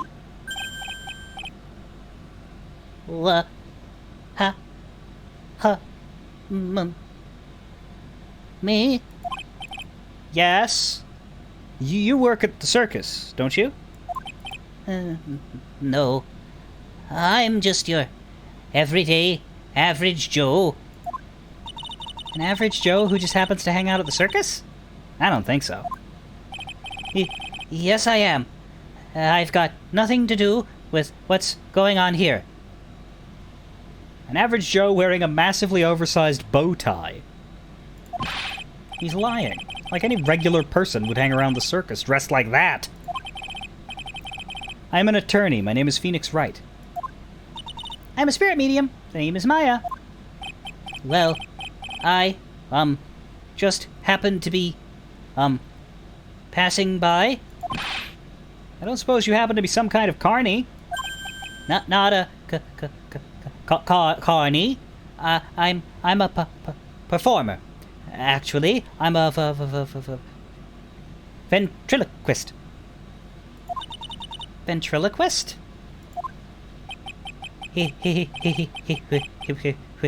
I'm Benjamin Woodman. Your last name is Woodman? Yes, that's right. But everyone calls me Ben. Ah, yes. That's your alias, right? I believe they call it a stage name. Excuse me, Ben? Yes. You mean, me? About the murder, I'd like to talk to you about the details, if I may. Really? I'm just a regular, normal guy. I don't know, This guy's so nervous, he's creeping me out. Nick, cheer up. Just try and smile. Would you mind telling us something about Max? Maximilian Galactica? Max? He's not very nice. Did he just say that Max is not very nice? Ow! My head hurts. Yikes. Hope he's okay. It sounds like he just popped a gasket. Ben, so you're a ventriloquist? I'm just a regular guy. You already told us you're a ventriloquist. Oh, yes. Nick, don't yell at him. You can't do that. I can't help it. He's making me nervous. Ben, would you mind showing me some of your skills as a ventriloquist? Well, right now, my... Oh, God, he's contagious.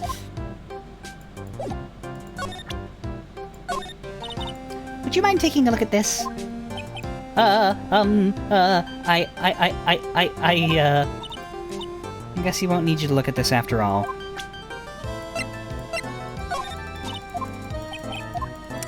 Yep, he's got to say that to everything.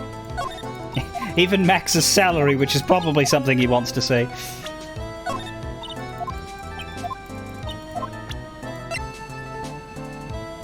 Conversing with him is really tiring. Yikes. Well, if he's not going to react to his own face, he's not going to react to anybody. Oh, maybe Max, or the dead guy? Dead guy? Did you talk about the dead guy? Nope. How about Max? Nope. Okay, weird fella. Goodbye for now. Let's see if our dealings with the other people have, changed the way things are over in Moe's room. Oop. Oop. Hello?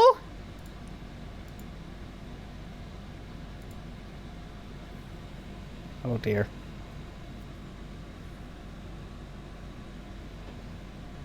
Oh dear.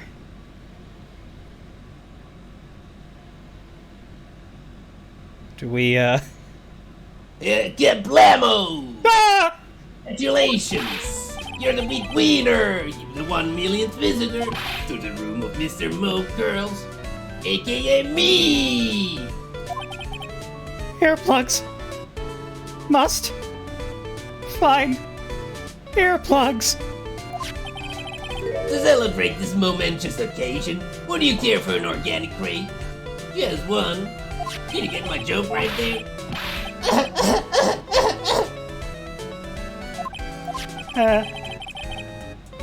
I wish I'm giving you more than one. No, it was funny. Or if it was funny, it is your duty as a human being to laugh. People who don't laugh are usually last seen in one scene. Catch my drift?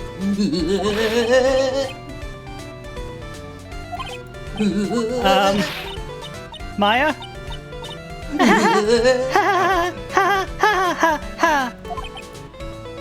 This is like some Faustian nightmare. Come on, it was funny. Clowns are always funny in my book. In my book, they're just funny looking. You sure do have a great taste in clothes, girlie. Look at that garb. You look just like Greta Garb. Oh!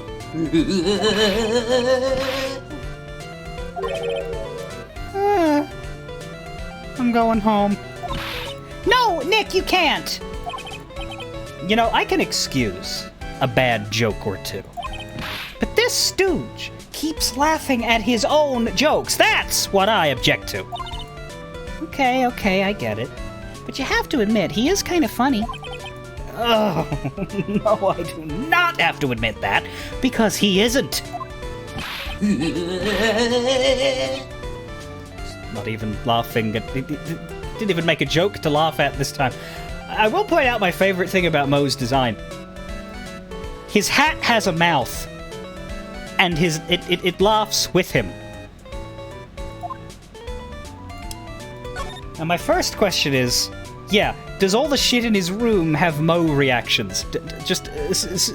Special guest savor of my voice. Do you have access to what he says when I click on all of this shit? He Good. has all, Okay. He has all.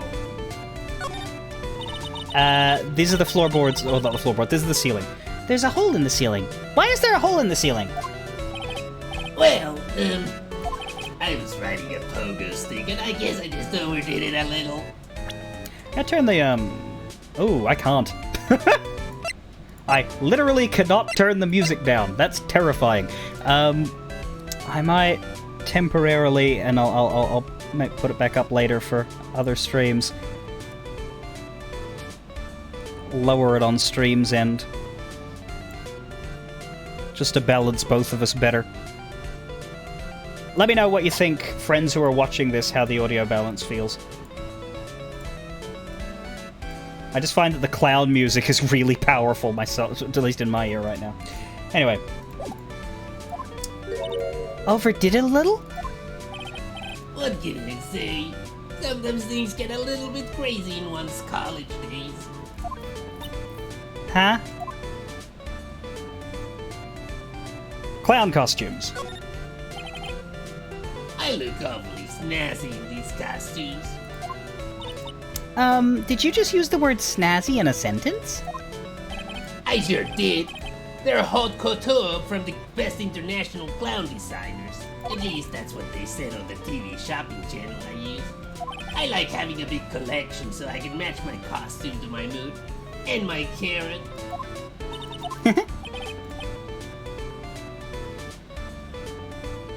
You know, I only own one t-shirt. The rest are all clown costumes.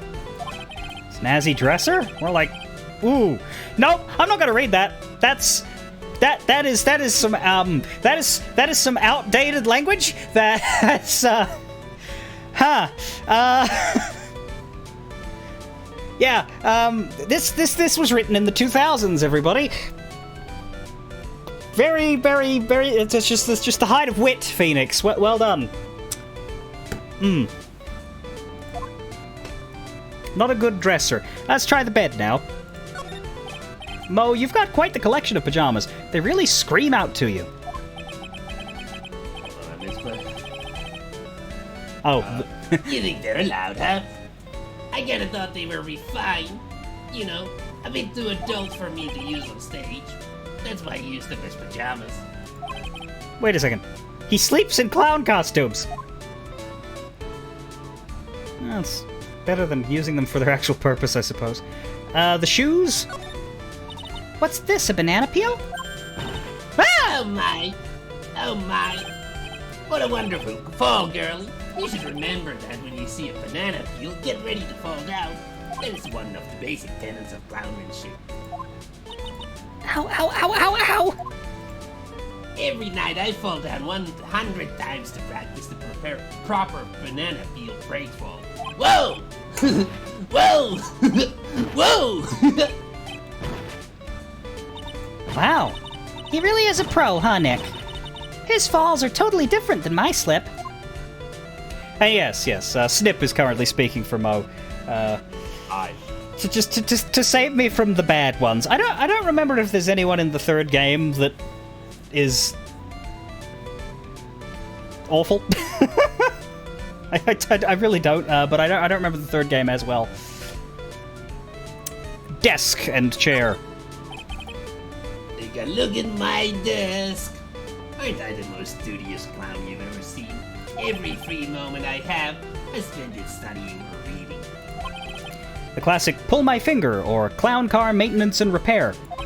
Not to mention the bestseller Jean-Luc Deladuc's Guide to Obnoxious French Pierrots. They all seem to cover rather basic topics, though. Maybe he's just trying to cover all of his bases. Exactly. I want to be a Renaissance clown. Too bad he didn't buy How to Be a Funny Clown. Oh, Phoenix, you should have said that one out loud. That one was legitimately good. Let's look at his carrot thing. Carrots are one of my trademark props. Uh-huh.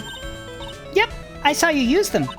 You must believe in a carrot and no stick approach. You put the carrot out in front for motivation, but I guess the trick is gauging what flavor you want each day. Exactly. You were really paying attention, weren't you? You know, I eat about 5 of those carrots every single day. If you eat that many, you've got to change up the taste every now and again. I didn't understand any of that, nor do I ever want to. And his pile of broken garbage. Us clowns really take our work seriously. I try to hone my craft day and night with the latest ingester technology. Unicycles, trampolines, balancing balls, accordions. It looks like you put quite a bit of wear and tear on that equipment. Well, the theme of my act as a clown is, how many ways can a fat funny guy fall down? I don't care what I break or how I break it, as long as it ends with me on my bum.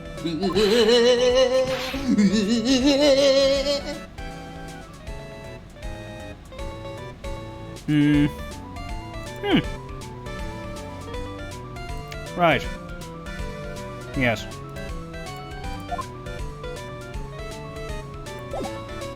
think that's everything in his room. That's all I'm seeing.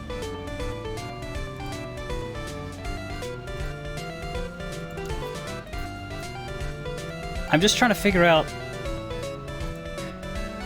I honestly do not know how to make you louder / the game quieter on my end.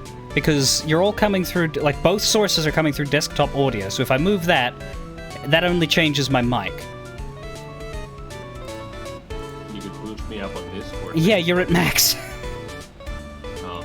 If you were at 100, if you were at like proper, because I look at the options on Phoenix Wright, the BGM has 4 levels.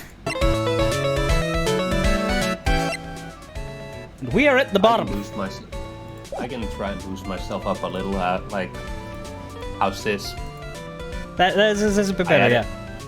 Yeah, I added 6 decibels. Yeah. Just whatever balance that you have for your setup is translating here to probably quieter than I need it to be.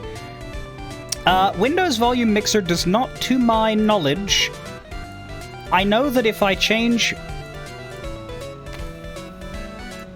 Let's find out. I know that if I change the headphone volume, then that just affects me, but it might if I go to the application itself.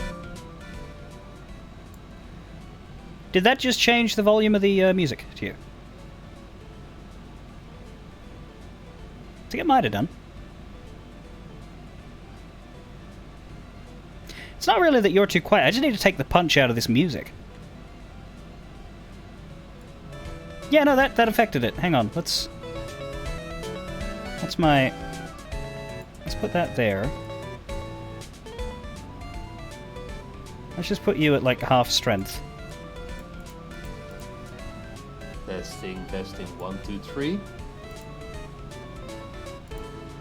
Well, I guess I should be doing it in the voice. You could. After all, it's a little different. Okay. Let's go with that. Berry Big Circus. Could you please tell us more about the Berry Big Circus? It's a very big story. You sure you got that kind of time? And the hits just keep on coming. This circus has been in business for 20 years. We all performed under the guidance of the ringmaster, Russell Berry. 20 years? Wow! Working in the circus is never easy, especially nowadays. With movies, TV, and bowling, there's just too much competition. But I love the circus! I love it too. That's why I've been here for 20 years. We work hard to keep the show running. No one sends in the clowns on us. Nick, he just made a joke! Laugh! Ha! Ha ha! Wait, no, hang on. Ah ha ha ha ha ha ha! The ringmaster was a real big shot in the circus world. A real class act. Even when there were no customers, Russell would use his own money to pay me. Because he knew that I had a family to care for. He was happy to take care of his employees. I see. How could anyone do that to such a wonderful man? Mo? Wiggity, wiggity, wiggity, what? Oh. I'm sorry, Mo. Nick was born without a sense of humor. Don't worry about it. How can you fault someone for being born that way? Let's talk about the murder. Let's see. It must have taken place around 10 p.m. last night. After rehearsals were finished, I was tuckered out, so I came back here. After I went to bed, that's when I got a peek of it. Caught a peek? Of the crime. Oh. Just as we suspected. This guy's the eyewitness to the crime. What a star witness he shall be, Russell Berry. The ringmaster was truly ahead of its time. He would always add new elements to the show. New elements? When you've been a performer for a long time, your act starts getting a bit stale. I realize that even my act can be a bit long in the tooth. Sometimes my joke can be a bit,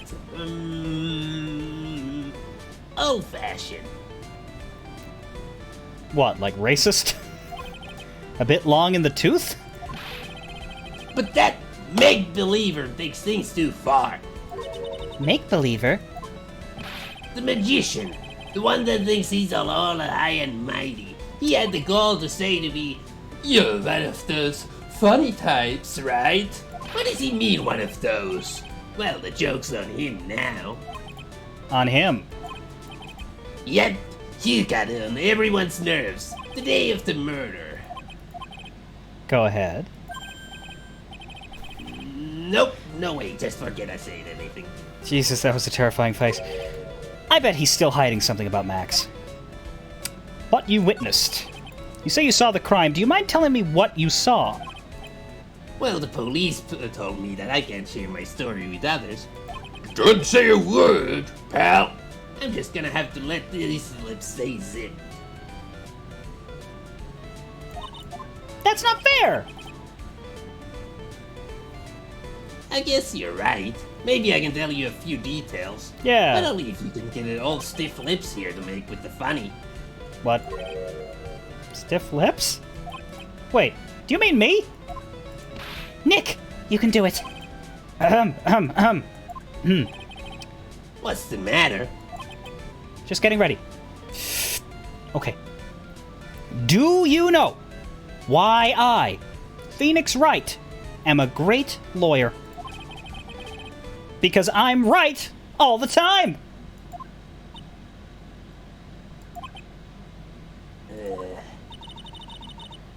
At least his expectations are low. I wouldn't let him quit his day job. He's not very good at that either. Yeesh, cut a guy some slack. At least it was funnier than Chuckles over here.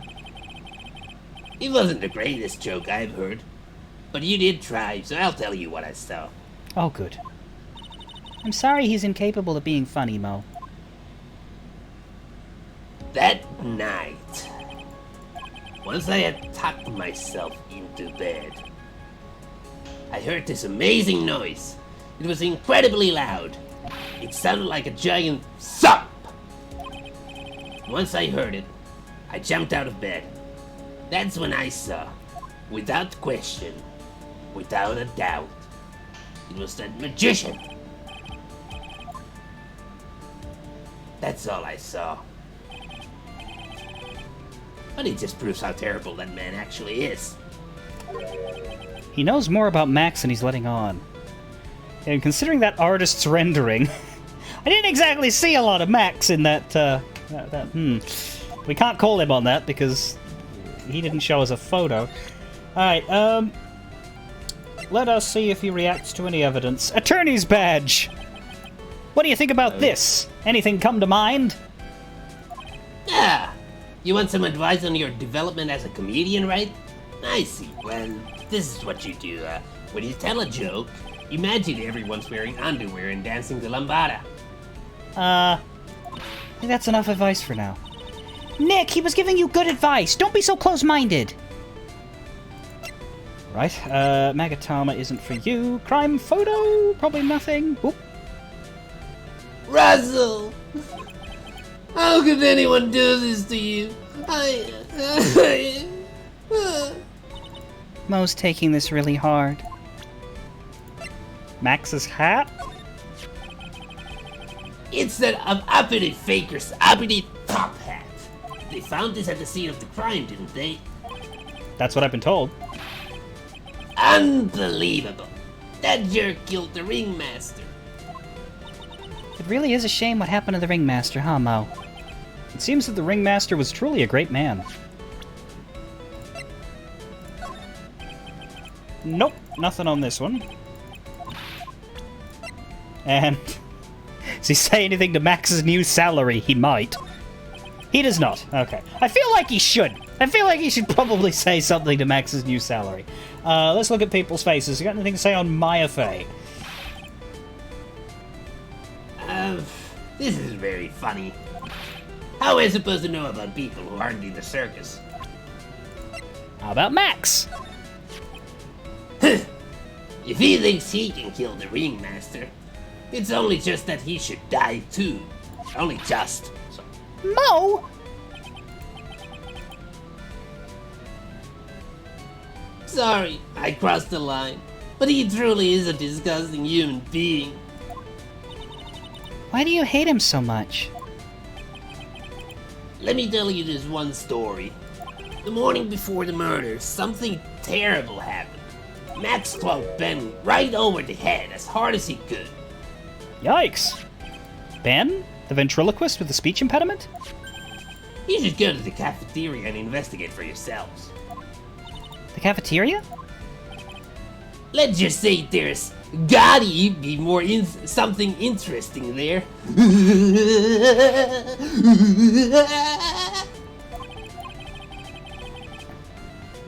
Uh-huh.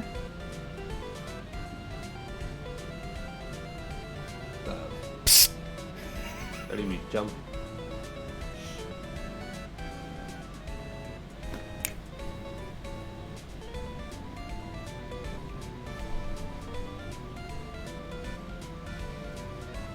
There's more.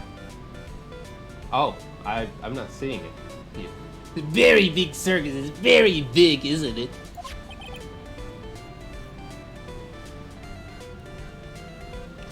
You should always carry a map with you to get around. I have to react on the.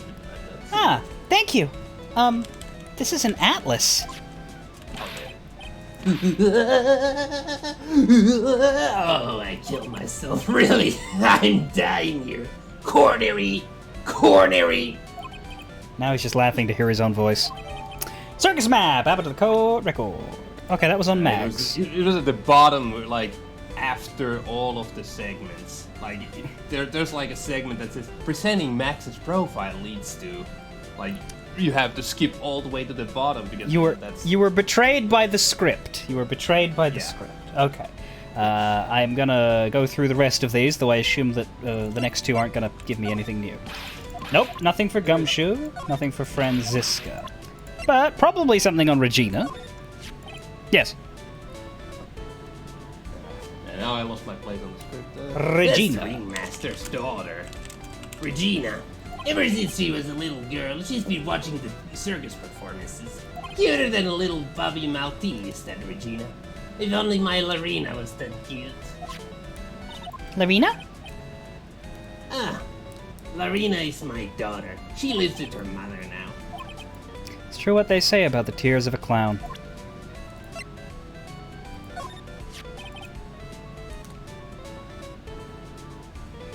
I've been friends with Russell ever since before the circus began. He was so selfless. He always thought about others before thinking of himself. I'll find a way to return the favor. He always took such a good care of me. I wish I could have thanked him more than I did. Whenever he talks about having a family, I have to, like... I don't know if this goes through everybody else's head, but it goes through mine, and so I'm going to share it with you. Did he wear the clown costume during the act? Thanks. You're welcome. What does he have to say about Ben? Ah, Ben. How's he doing? He's a ventriloquist, isn't he?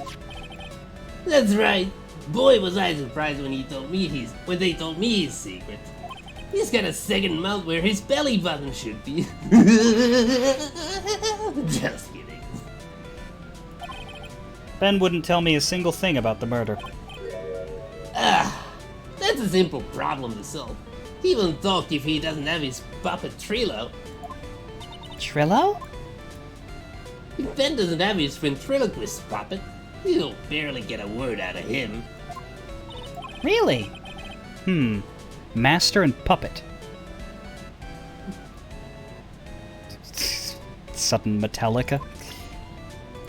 And Mo, what do you got to say about yourself? Ah! What's the matter? Whenever I see my own pose, I'm reminded of my Italian heritage.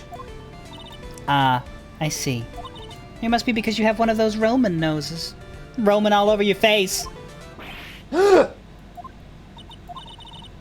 cross the line there, did I? You went so far past it, you'll need a map to get back. Well, on that note, we'll leave him. Just to wallow in his body shame nose depression. Thank you, substitute voice actor. We'll be back shortly for more.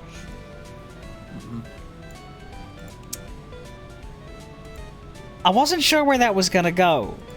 I thought he might, like, laugh at the joke. But nope. Nope. Somehow a clown was offended.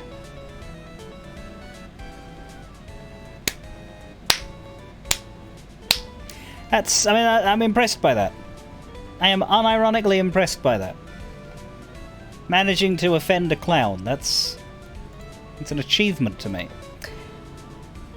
Demon Dragon, I'm sure that you could offend a clown if you tried really hard. I think you have that potential.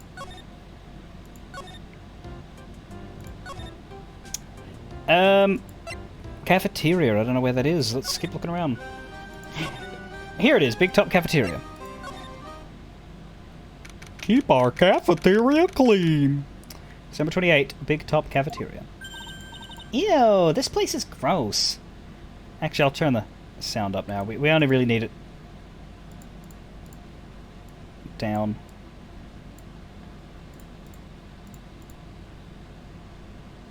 When the music is really loud and we have another voice in here. This must be because of last night. They didn't have time to clean up after dinner because of the murder. That reminds me, what was it that Mo said? He said that yesterday morning Max clonked Ben over the head here. He also said that there's gotta be something interesting here. Nick, what's gotta be interesting? Don't ask.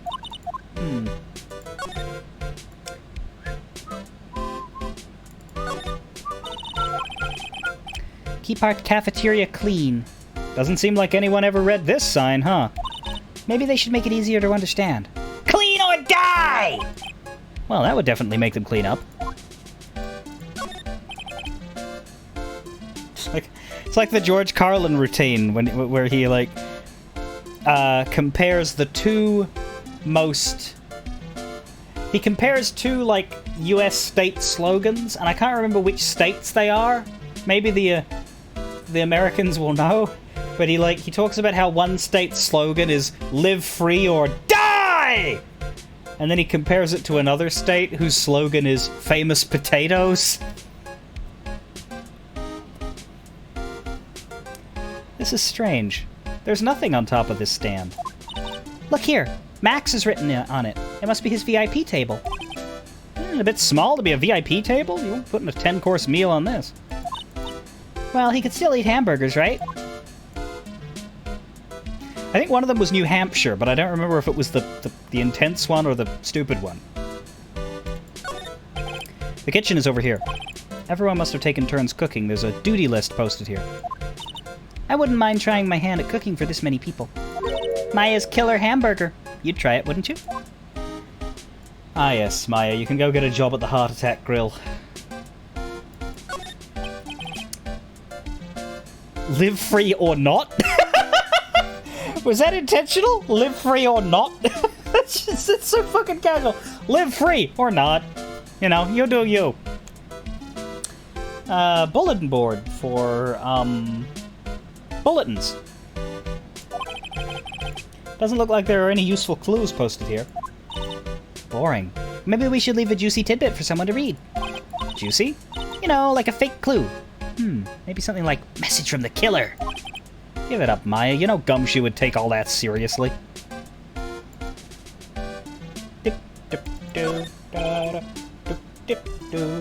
There are dirty dishes all over the place. Must have been too hectic last night to clean up. You know I can't stand a mess, Nick. I think you and I should clean this place up for them. Why do I have to clean up? 1, because I hate dirty cafeterias. 2, because one bears repeating. But this is a crime scene. We can't clean it up. We have to preserve it for evidence. You know I really hate dirty cafeterias. Not as much as I hate cleaning dirty cafeterias. Looks like they've left it exactly as it was on the night of the murder. Didn't seem too worried about cleaning up the dishes, did they? Looking at all these dishes is making me hungry. Let's go get a burger at the snack stand outside.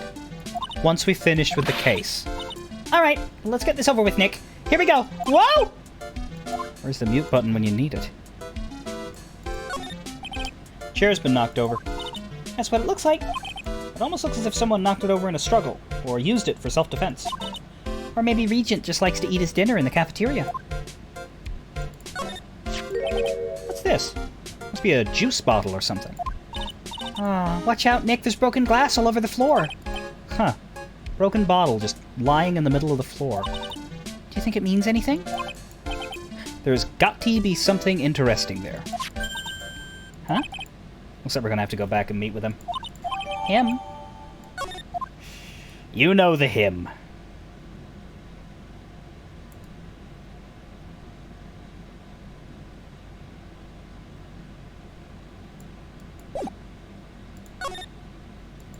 And it's not hallelujah.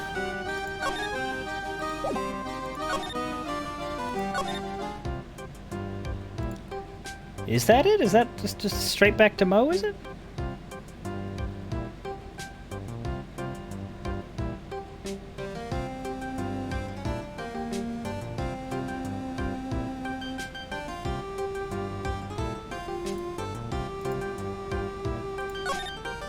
Or Max. It's Mo or Max. Let's see if there's anything new for Mo. Nothing new in the talk, but we could present the bottle. Are you prepared for glass bottle? Yes. This is probably a much shorter one. Oh wow, he doesn't have anything. That's why I was prepared. Cool, great, okay. Nope, I am in the wrong spot and currently do not have anything to do with Mo. Bye. Well, I thought it was him. He was the one who sent us here. Okay, shit. Max, let's try Max.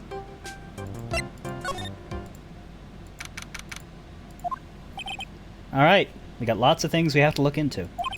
No time for slacking? Let's get going. Okay. What's the matter? You seem down. Maximilian Galactica. Who would have guessed he was a country bumpkin? So now what do we do? Huh? There's still lots of things we can do. Go to the scene of the crime, talk to witnesses, gather evidence. Yeah, I guess you're right. We still don't even know what happened in the first place. We don't have enough information to make a case yet. Could have sworn I've heard that before. Well, we never have enough information. Just admit it. You don't have a clue what happened. Well, your badge is still shining. Barely.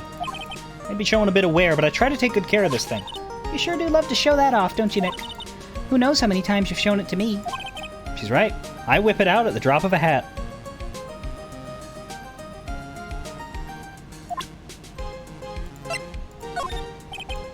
This is kind of pointless, don't you think? If it's that pointless, then you don't have to worry about showing it to me. And she's right, she's right. This silk hat really does look like it can fly. It does have a feather on it. Maybe that's why you think it can take off. You're right.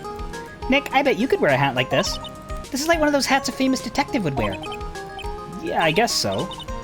But with a head as big as yours, you'd probably bust a hole in it. Ah, shit. I thought that was a default. Hang on. What's the matter, Maya? Which poster is cooler? This one or the Steel Samurai poster? I'm not a big fan of either one of them. I guess putting a poster of a magician in a law office is kind of strange. No stranger than a poster of a hunk of junk carrying around a spear. Looking at this really makes you think. Like what? No matter how great a medium I become, there's no way I'll ever make this kind of money. So it's money you're after? You only live life once, right? Well, then you might as well live it fabulously.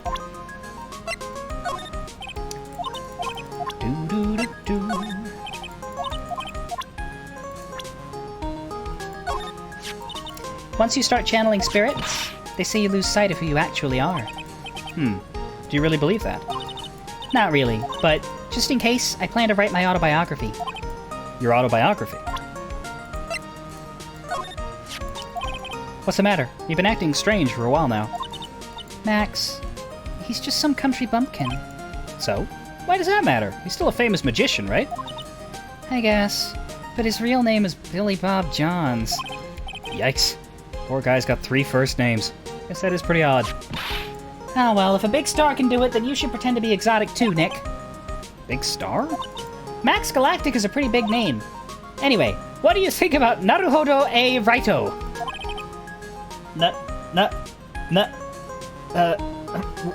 What's the A stand for? the A stands for attorney.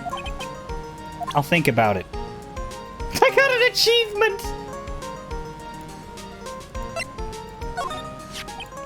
No matter what the crime, we always meet the same detective at the scene. Sometimes it seems like he's the only detective on the force. That would make Gumshoe really elite, wouldn't it? Something tells me that no matter how you look at it, he's anything but elite. You know, if she wasn't so mean, I think she and I would get along. Yeah, but that's the problem. She is so mean. And that whip, The thing hurts. It really hurts. It is kind of cool, though. I wouldn't mind having a whip myself. I bet that cracking the whip on you once or twice would be just what the doctor ordered. Why me? What did I do? Regina is so cute. I have to admit that her smile does have a sort of hypnotic power. I guess. Can you believe that she's an animal tamer? That's so cool! I'd like to try animal taming someday. Nick, lie down. Roll over. Once this case is solved, I'll roll over for you as many times as you want. Yay! Remember, you promised, Nick. Everyone loved the ringmaster. So I'm told. Why would anyone want to kill such a beloved man of the big top? Motive will surely be a point of contention tomorrow in court. You can count on that. Being a ventriloquist sounds like an interesting job. I bet it's fun once you get good at it. Maybe I should give it a try then. Here I go. Hello, everyone. I'm Phoenix Wright. No matter what the lie or who the liar, I'll expose them for what they are. What's the verdict? You might want to practice not moving your lips so much. Yeah. Maybe I should sign up for some expert training. Don't you have another type of training to attend to, young lady? Mo is a really nice guy, don't you think, Nick? He taught us all about the inner workings of the circus. Yep, definitely made me look at things in a new light. And he's got such a great sense of humor. It tickles your funny bone, doesn't it? Well, I can't argue that some people might find it funny. But the only thing it tickles on me is my desire for high-quality earplugs. Does Phoenix ever do a case that isn't murder? I don't think so, Demon Dragon, no. Thank you for the follow. Farting retro toilet. Morning from Melbourne, Australia. Well, yeah. You know, I'm pretty sure it's... Well, I guess it's technically morning here, is it? It's 1:45 in the morning. It sort of counts. But I do in fact spend most of my mornings in Melbourne, Australia. So I suppose it's nice that the place is finally acknowledging me back.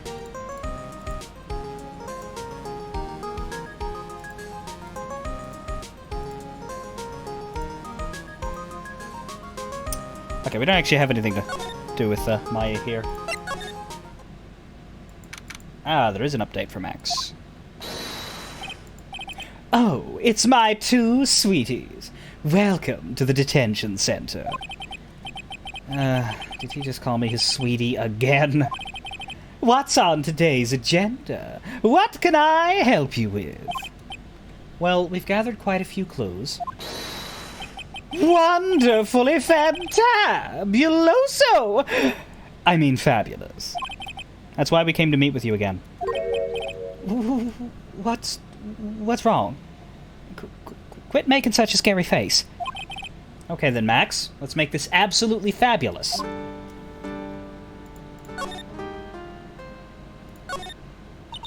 We heard a lot about you at the circus, Max. Ah, you mean from the dinosaurs? How were those Jurassic geriatrics? Max, you aren't very popular with the other performers, are you? Yes. Sweetie, that's what they call jealousy. Jealouse. Sorry, why? They are absolutely jealous of my absolutely fabulous self. People who really understand can see the obvious differences between us. People who really understand? For instance, my sweetie pie. So Regina understands him, huh? I plan on getting married to her. She's truly my sweetie pie princess. Wow! That's so... illegal!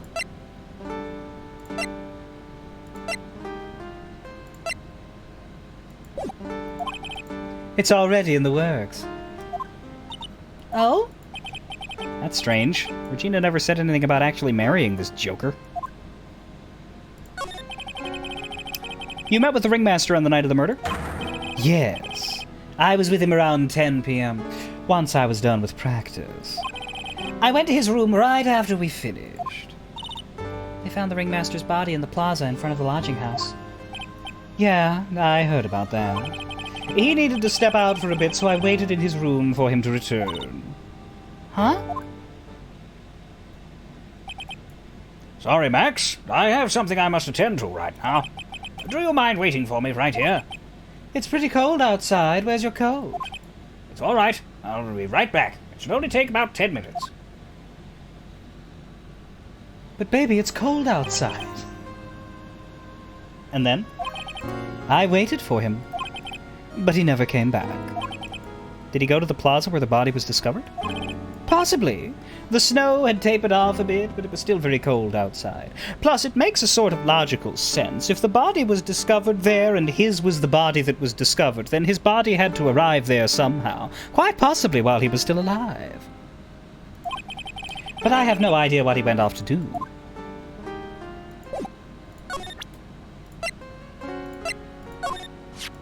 That's the ringmaster. It's a shame what happened. He was going to be like a father to me. Ah, this is my silk hat! It's the only one of its kind in the world. It's one of my most prized possessions. This silk hat proves that I was somewhere else. Where did they find this? Huh, sweetie? They found it at the murder scene. I don't know nothing about nothing. Yo, Max is so pathetic like this. Max must be really confused. Maximilian Galactica! No matter when you see me, you get shivers, don't you? The silk hat, the cloak, the white roses on my chest. They're my symbols. You know I had to cut the number of symbols to 3. Really? You had quite a few to begin with then, huh? Well, I thought that you could never have too many symbols. Sunglasses, beauty marks, soft pillows for lips, a beard, buck teeth. I gave all sorts of symbols a shot. But if I forgot one when I put on my makeup, everyone would forget who I am. That's awful, especially for a magician. Can I ask what you do with such an exorbitant salary? We've already covered this point. I'm paying off my father's debt. How could he possibly have such a large amount of debt? He went to college in America. For example, say you rented a video. And perhaps you forgot about it for, say, a short period of about 10 years. You would have the biggest late fee known to man. It's kind of like that. Wow. Now I can't see how you can get that much debt. You can also get it for going to hospital in America. That makes sense now. Wait a minute, that doesn't make any sense. What about this? Fabulous. You'd like me to sign this for you?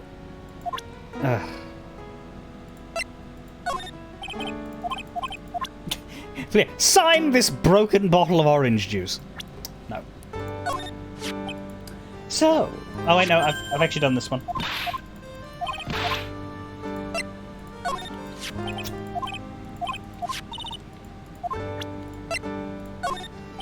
What about this person? Unfortunately, I don't take on apprentices. I mean, just look at the face on this one. It's not what I'd call fabulous. That's awfully harsh. This woman, huh? Well, my type of woman is a gentle sweetie. Sounds like you're describing Regina. Well, he's definitely not describing Franziska. Ah, my sweetie pie. She must be really lonely with me all cooped up in here. Actually, she was laughing and rolling around with her tiger. She is my special someone, and I am her special someone. Uh-huh. Very complex. Just between you and I, he wasn't a bad guy at all. I can say that for sure. That's the first time I've ever heard you say something nice about someone, Max. You must have really been a nice guy. I can't believe a guy with that ugly mug is after my sweetie pie princess.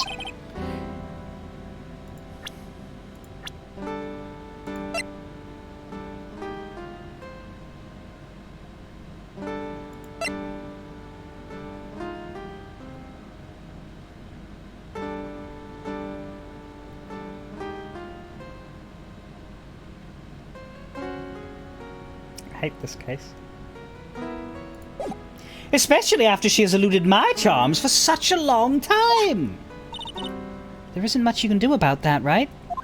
You haven't ever been truly in love, have you? When you are truly in love with someone, you'd be jealous of their mirror because it traps their image inside. Aw. Don't you think that's sweet of him, Nick? I'm going to get back with my sweetie pie. Then I'm going to turn that dumb puppet into a toy glider. I guess you two haven't worked out your differences yet.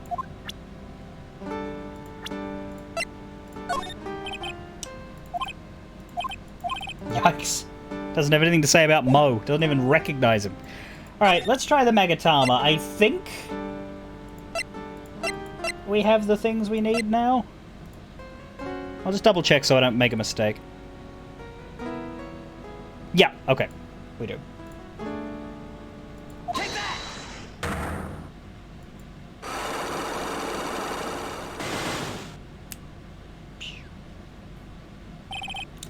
Meeting with Russell.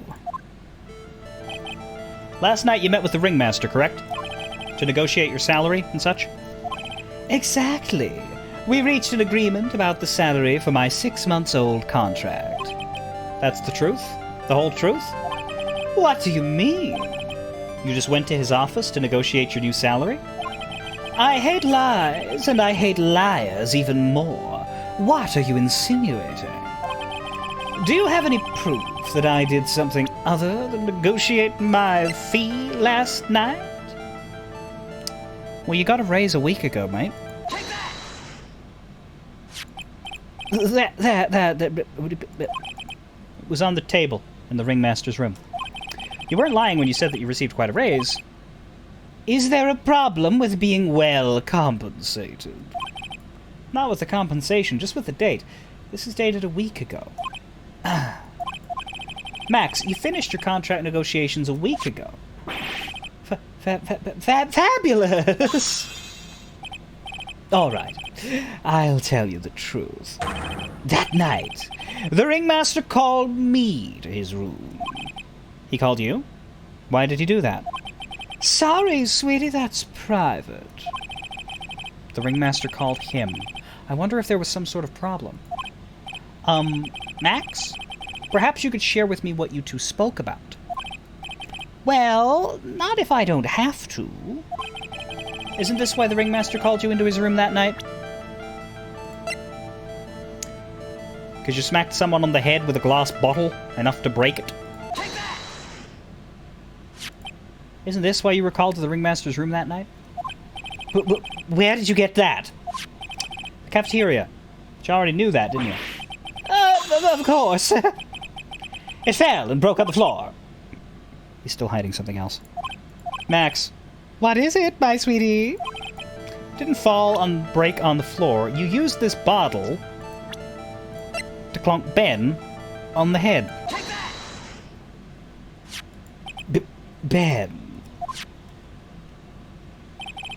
You nailed him over the head with this bottle, didn't you?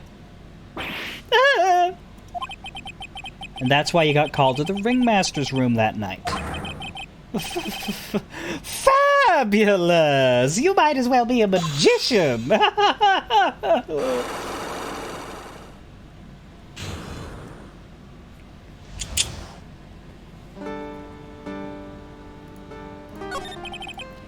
The truth is, yesterday morning during breakfast we had a run-in. You mean you had a fight with Ben the ventriloquist? You could put it that way, yes, I suppose. Why did you fight with him? Ben seems like such a quiet man. We fought about my sweetie pie. You mean Regina? That ill-bred creep told my sweetie pie princess that he was in love with her. Would you put up with that? Ill-bred? Are you talking about the same Ben? Told her he was in love with her. Are you sure this is Ben we're talking about? All I can say is that he made me mad and I had to tap him on his hard head. That's when the ringmaster called me and I realized that it was my chance. Your chance? That's when I went to his room and I laid it all out on the table. I asked him to let me marry my sweetie pie. What? The ringmaster told me that it sounds good to me. That's why my sweetie pie is my sweetie pie. And no one else's! I see. Since Ben was causing me so much trouble, I realized I had to shut him up. Shut him up?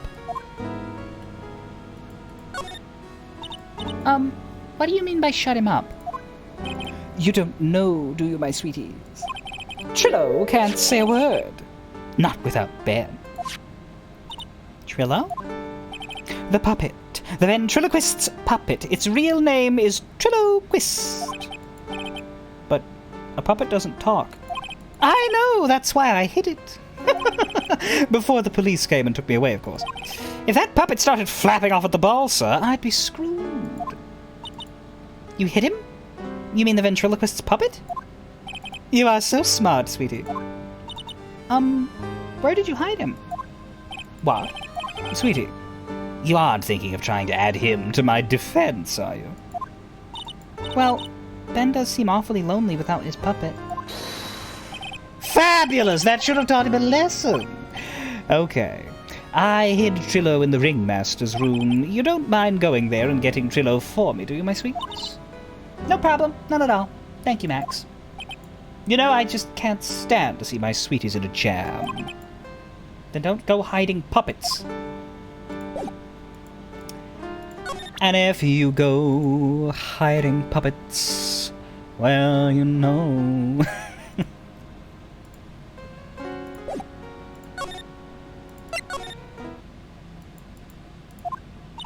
Huh? Ben's not here anymore. Yeah, I wanted to ask him something. It's cold out. He's probably in the tent.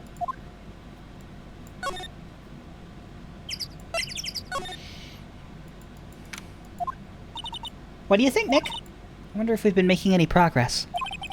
Don't be so negative. Of course we're making progress. But everyone loved the ringmaster. And there's no sign of footprints on the scene. There's still a lot of mysteries left to be solved. Of course. And now Regina isn't here. I'm not seeing how that's related. Well, it means we can click on all these things again.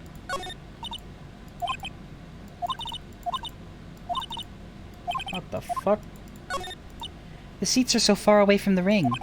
But they make up for it for the amount of people that can see a show. Hey, Nick. Do you think that if every person in the audience screamed all at once, the vibration they'd create would cause the big top to collapse? Glad I don't pay you to come up with any of this stuff. Hey, look! That's where Max makes his grand appearance. It's grand, alright. I want to try entering court like that. How did I know she'd say that? That would actually be really good. Imagine if your lawyer fucking arrived on the scene of the courtroom out of a giant gilded lion's mouth. Whoa, those lights are huge! If they fell from the ceiling, you'd be going to circus in the sky. Life is so fragile, isn't it, Nick? It can be snuffed out in an instant by falling gargantuan lights. It's so fragile that I've decided to eat as much good food as I can before I die. Like hamburgers. Apparently you didn't notice the big sign that said closed by the snack stand. Aw, it's closed. See, dying because a giant light fell from the top of a circus tent, that's not impressive. What's impressive would be if you died because a toilet seat from a space shuttle fell from the sky, burned up on re-entry, and clonked you in the head. Now that's a death.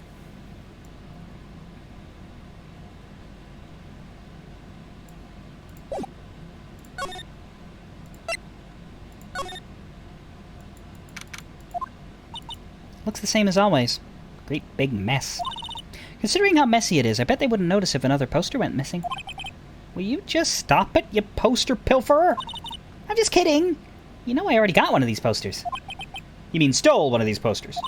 Yeah, let's focus on what Max told us. He said that he hid Trillo somewhere in this room. Trillo. Oh, the ventriloquist's puppet. Yes, Phoenix. It's that thing that we were looking at, like, a fucking second ago.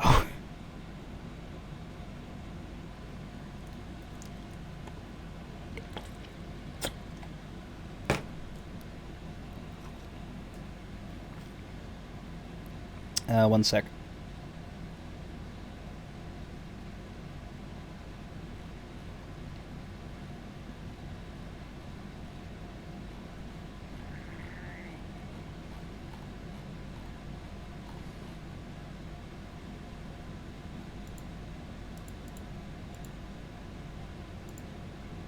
Or longer.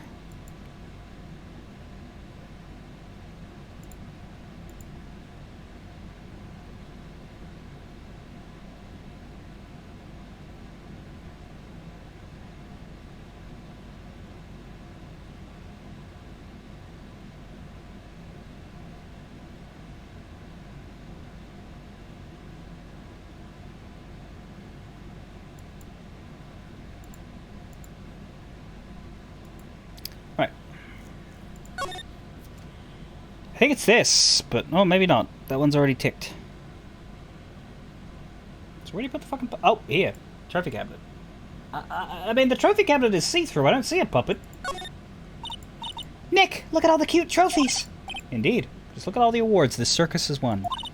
Like, All-County Quiz Champions, Ringmasters Association Mini-Golf Master, Beer Belly Balloon Bounce Champ, Pet Grooming Grand Prix. Wow. The Ringmaster was multi-talented in ways I could have never imagined. There's something shoved under the bookshelf. This is... That's Trillo! That's Ben's puppet! I think you're right. We'll give it back to him later. An operatic tenor who doubles as Ben's sidekick. Why do I have to carry this thing? Because it's silly and you are silly. You go together. It's simple as that.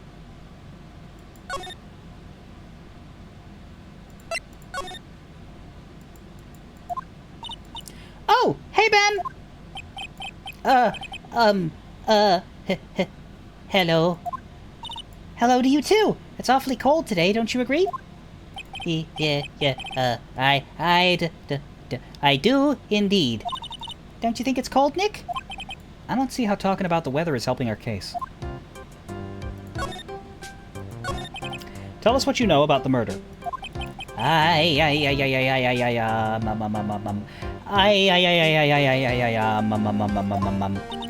you know anything at all? I don't know a thing. Well, I don't know. You've been to the circus for a long time, haven't you, Ben? Yes, about 4 years. I gotta admit, I'm kind of interested in this place as well. Bo is so funny, and Max is so amazing. Not to mention Regina being the cutest little thing I've ever seen. Regina? Hi. Hi. Don't really like her too much. Are you sure about that? Huh, that's odd. Max said something about a confession of love.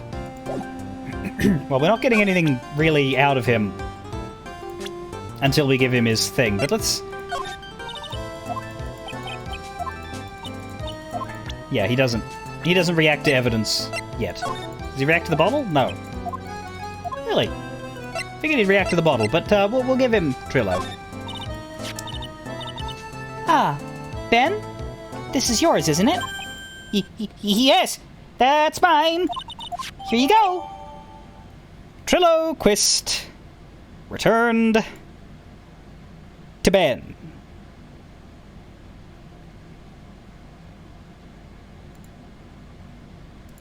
Here we go. All right, Maya. Let's get going. It's that time, isn't it? See you around, Ben. Okay. So, Nick, where are we going next? Let's see. Maybe we should talk to the clown. Hey! Wait! Who said that? What are you looking at? I'm right here, you blind wench! What's your problem anyways? Don't you know how to properly greet someone? Now, I am aware that ventriloquist dummies kind of sound a certain way because there's certain sound effects that you can't make with your mouth. I am not going to do that. There are two reasons why I'm not going to do that. One is because you would literally need to study ventriloquism in order to do that properly. And two is because things don't make sense in Ace Attorney, so I posit that this shouldn't either. Ben? Is that you, Ben? No! Wait, nope. No. I would never. It was me! Yeah, me! Down here! You're Trillo, the operatic tenor? That is Mr. Quist to you, sir! Learn some manners before you just blurt out my name! Now try speaking to me again, but this time with some proper respect! Not again. Mr. Quist. Is that better? If anybody's wondering, I stole this particular voice from Day of the Tentacle. No! Look at me when I'm talking to you, you 8-bit excuse for an attorney! Trillo, we talked about insulting people. You promised. But he was mocking me! Not being mean to bullies was not included in the deal! I'm sorry, Trillo. Nick, what just happened? Trillo is still a pup. Hey! Who do you think you are calling me a puppet?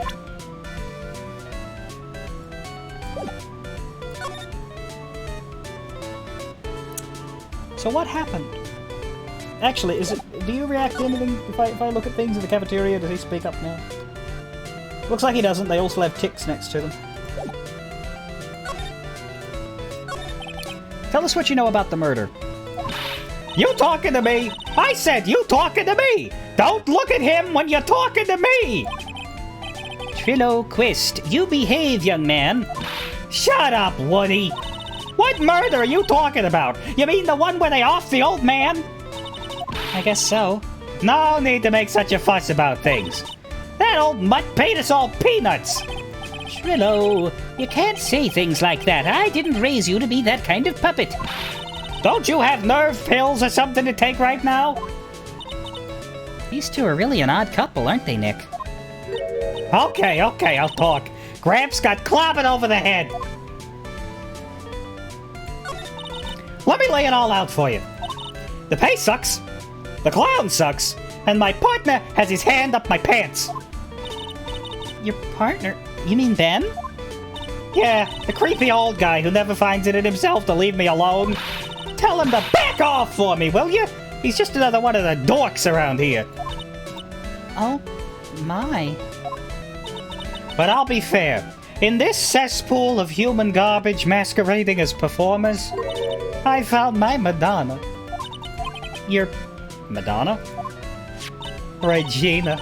My lovely Regina. She is stunning. Right, Ben? Well, I'm not sure if I would go that far. You'll have to excuse him. He does not understand of what he speaks. I, on the other hand, am an appreciator of true beauty.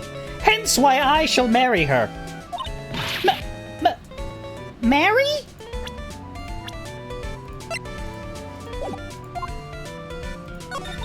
The ringmaster got knocked upside his cheap head by that flying fraud. You mean Max Galactica? Why do you say that? Hello! Straighten up. Don't accuse people like that. Straighten up? I'm made of wood. Besides, you were there. You know what happened. You were there? If you're that interested, then I'll let you in on the facts. You're gonna marry Regina? That's right. She doesn't quite realize the joy that awaits her, does she? I think I'm beginning to see why she seemed troubled. Well, I don't care. It is my choice, not hers. We're getting hitched.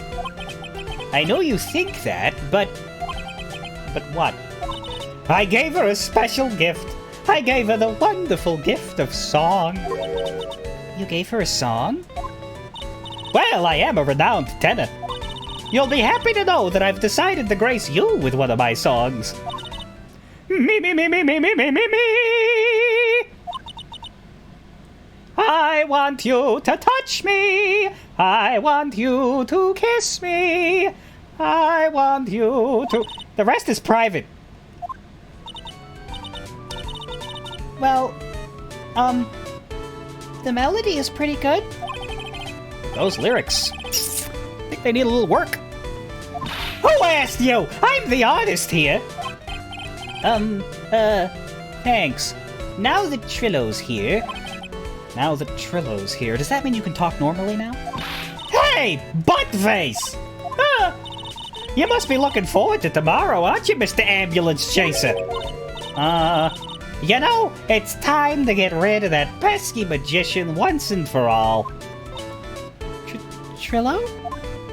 Enough jibber jabber, let's get to court already. Hey, wait a second. Nick, what's going on? He's a witness for tomorrow's trial. Ah.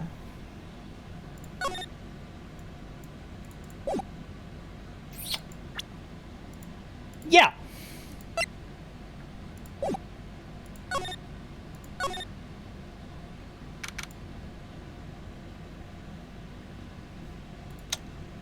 You know that part in the trial where we give the all-important evidence to the bad guy and then they punch us or tase us or threaten us with mafia dudes? In this game, that is kind of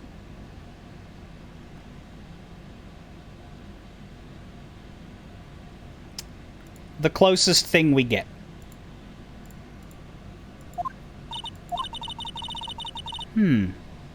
What in the world happened with Ben and Trillo? Quite a pair of those two. What did that puppet see anyway? Ah! Oh no. Now what?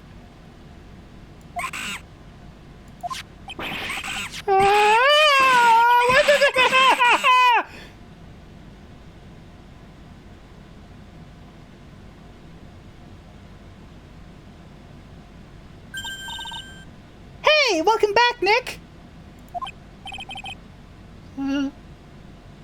That monkey. Ah! My badge! That monkey stole it! What? Mr. Attorney, that face was so cute. You looked so completely dumbfounded. Regina! You! That monkey. Hey, no need to get angry, okay? But...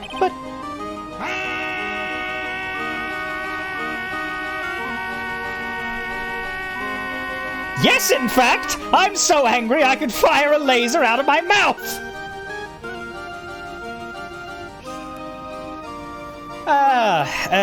Anonymous Subsplosion, Helio Kami, Sarah Splat, Baka Shinobi, and some other folks. Actually, I think I've seen both those names in chat before. Yawning Kitten and Zach Sabbath. I usually don't say names I don't recognize in case they're lurkers that don't want to be talked about. But, Anonymous Gifter. Snip is claiming credit. If anybody wants to disabuse Snip of the credit, then they can. But, for lack of anyone else claiming it, I will thank Snip for this sub-laser bounty. Puts us at 49 out of 50. But my attorney's badge! Don't worry, I'll help you out. Okay. If you say so. If I don't get my badge back, how can I flash it? By the way, the monkey's name is Money. Money the monkey. Well, you heard the monkey, folks. His name is Monkey... Money? The monkey is called Money. Yes. Well, the rich ape just stole my attorney's badge. Mind if I get that back? I'll see what I can do. Even I have money problems. Huh? Whenever Money sees something shiny, he takes it back home. That's pretty funny. Oh, I guess I'll just have to find out where Money disappeared to. I think that should be your best bet. You should probably ask Uncle Mo. He might know. Huh? You don't know? Well, Money isn't exactly someone I'm on friendly terms with. What? He's not really the kind of animal I work with, even if he does need taming. Oh, I see. Go to Moe's. Guess it is time I revisit that kooky clown. Do you mind telling us a bit about Ben? Ben? You mean the guy that's always hanging around with Trillo? What do you mean hanging around? Well, he was there when Trillo told me that he was in love with me. Trillo told you he was in love with you? Yes, he did. Kinda cute, don't you think? He's so smart, and he's such a wonderful singer. I love him. But what about Ben? What about Ben? He's got nothing to do with me loving Trillo. Like sands through the hourglass, so are the days of the circus. Regina, you were proposed to, weren't you? Proposed to? Nope, that won't be for a while. Really? That's strange, isn't it, Nick? Yeah, Max and Trillo both said otherwise. They said they asked for her hand in marriage. Ah, but Max only talked to the ringmaster about it. Forgot about that. He asked the ringmaster for her hand, not Regina directly. So I guess Trillo hasn't asked her directly yet. What? He's going to propose to me? I'm so confused! How about you, Maya? Huh? What? Who do you think I should go with, Max or Trillo? Wait. You do realize that Trillo is... a... puppet? I don't care that he's a bit stiff. Oh boy.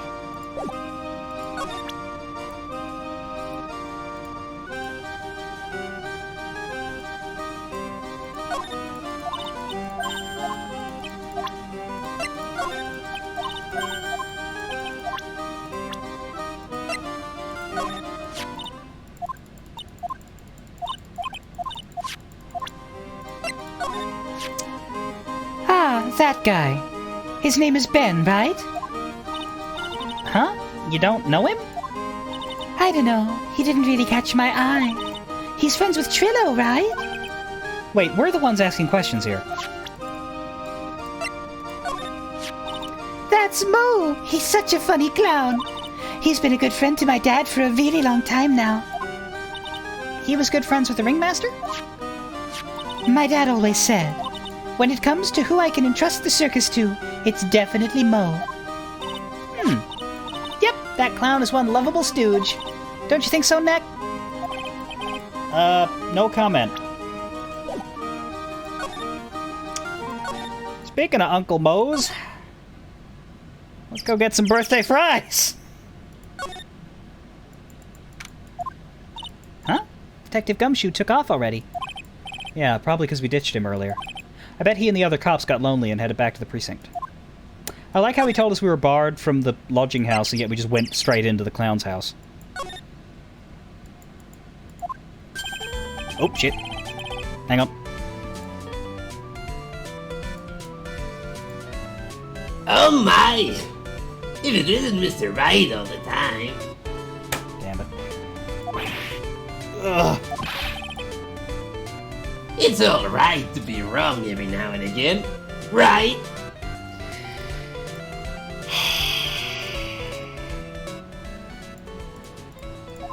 See, Nick? It just took a while for the joke to find its audience. So what can I do for you? Did you remember a good joke you wanted to tell me? Pull up a chair, or maybe just pull my finger, and let me have it.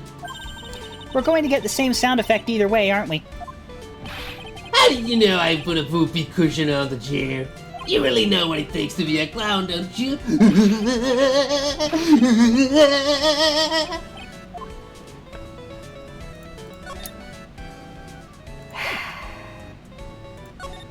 Regina! So, about Regina. Regina is such a pure, innocent child. She's such a cutie, too. She was born and raised in the circus, you know. But that means she doesn't really know much about the world outside the big top. Sounds like Pearly. For her, every child's dream of the circus is her everyday reality. She lives in a dream world. Every day she sees dancing wild animals, men flying in the air, and one very funny clown.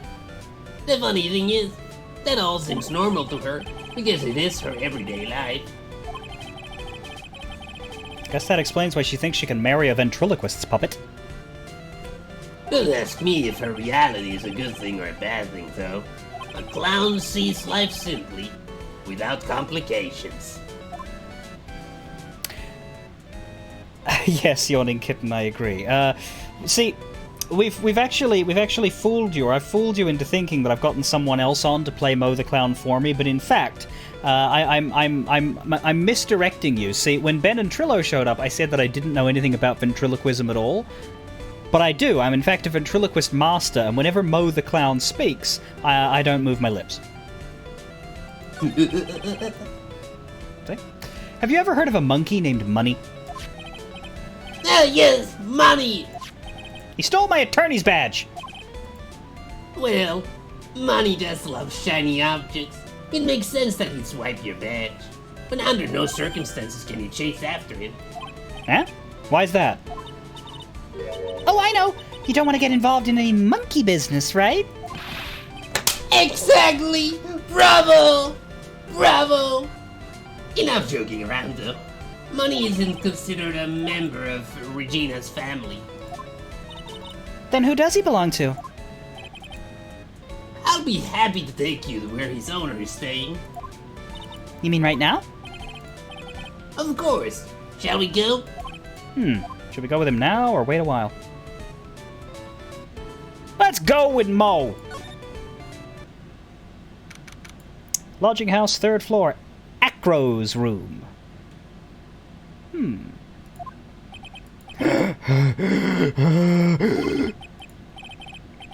This is it.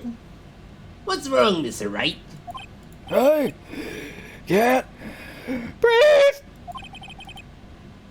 Don't be such a wimp. You only had to climb 2 flights of stairs.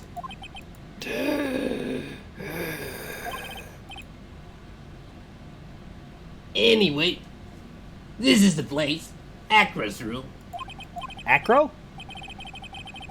He's an acrobat. Seems like he's not around today. Ah, Acro the Acrobat. Here I was thinking he was going to be Acro the popcorn salesman. That's a big pile of junk over in the corner. I don't think it would be wrong to assume that Phoenix's stuff is over there, dude. Just be careful to make sure you've got the right stuff. Thanks. Thanks, Mo. See you later. Money the monkey added to the court record. A monkey who takes care of Acro habitually gathers all sorts of shiny objects. And there goes Mo, at least for now. Thank you again, voice in my head. Depending on how long everything takes, and I don't remember whether he's around in trial day 1 or not. We may or may not have you again today, but there's definitely going to be more for next week. Alright. And by that, I of course was talking to the voice in my head. Not next time. If you would like to show up on Christmas Day while I'm not here, that would be great. Alright, let's look around. Hey, the net's ripped. Money must be prone to breaking things. He's hardcore. The net looks fine to me. You really think that he plays basketball? I think so. Monkeys live life above the rim, you know. You're joking, right? You think the monkey has got proverbial game? Of course! That monkey doesn't fake the funk on a nasty dunk. Well, a prehensile tail might be an unfair advantage. It's a monkey calendar. Whoever's in this room must really love monkeys. Maybe a little too much. Wow, I just realized that the year is almost over. Amazing how time flies. It's been one wild year, especially the last part. Well, we've still got one last person to help this year. Max. This bed is incredibly well made. It's almost like a maid made it up. Even the laundry on top of the bed is folded perfectly. Nick, there's nothing unusual about that at all. It's how things are supposed to be. Can a man respect another man for doing something said man cannot do? Yeah. He's got a barbell. Look around. Everything he's got is for upper body training. Wait a second. These are the same machines I see on TV all the time. Hey, Nick. What? I don't have this one. This barbell here is a new model. Don't overdo it, Maya. You don't want to end up a muscle woman. And why the fuck not, Phoenix? You can see the big top from the window here. There is no snow on top of the big top. Kind of weird, don't you think? The inside of the tent is warm, so any snow that lands on top probably melts. I guess you're right. The snow probably just slides right off. Money must use this to swing around on. Go ahead, Nick. I know you want to ride on it too. Maybe later. Holy cow! There's a fork and a mirror. Everything's shiny. There's even a really cheap-looking knockoff wristwatch. Look at this. It's a trophy. It's really heavy. Nick, I found it. Your badge. It's right here. Attorney's badge returned to its rightful spot on lapel. Thanks. You really saved me. Huh? What's the matter? Did you find something?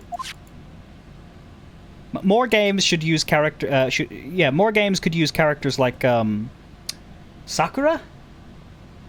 What, was that her name in Danganronpa 1? Sakura? Yeah, check this out. It's a ring. There's something engraved on it. From T to R. A cheap ring with an eerie sparkle. From T to R is engraved on it.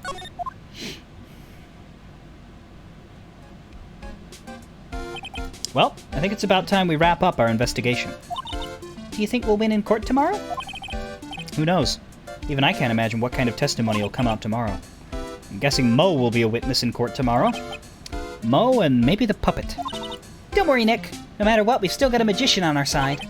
That's good, because we might need some magic tomorrow. We found a ring.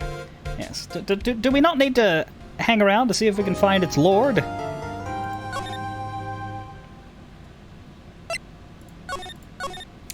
Okay, I'm going to take my break here. We're about halfway through the stream, give or take. Let me just let the music come back. 9:43 a.m., lobby number 5.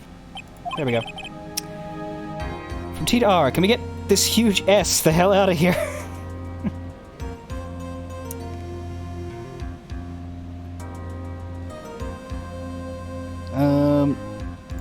Here we are. I am going to eat, so I will be a good 15-20 minutes, and then we'll come back, and we will try and do day 1 of the trial, but we may only do the first half, depending on the time when the first half ends. So, I'll be back.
Alright, I'm still alive.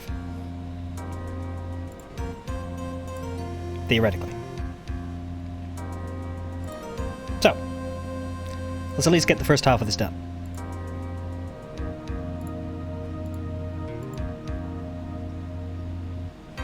Oh. So he's just been throwing cards since I've... Oh god, there's cards all over my lap. I mean, they're all going off screen, so... It's fine. It's fine. Good morning, Max. Max? Milk. Milk. What? If I don't have a glass of milk before I go on stage, I just can't function, sweetie. Stage? Don't worry, there won't be a stage. All you have to do is sit down. I guess. Nick, Max is really nervous. That's understandable. Hey! My... sweeties. What? You don't think I should fly, do you?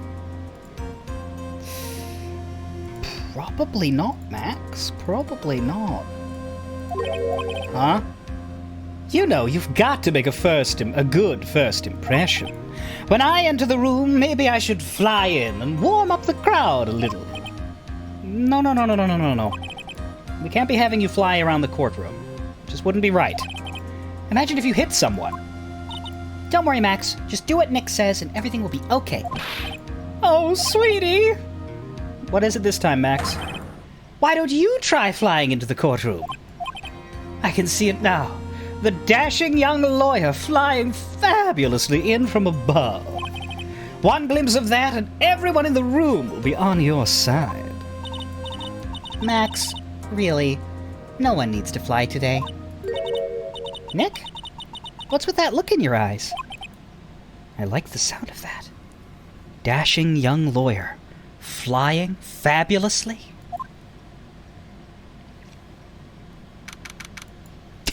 I thought they were going to cut to a little graphic of Phoenix flying around the courtroom like Max does. That would have been really good. That would have been a good use of your art budget to make that. That would have been excellent. Should have done it. Why didn't you do it? Damn you.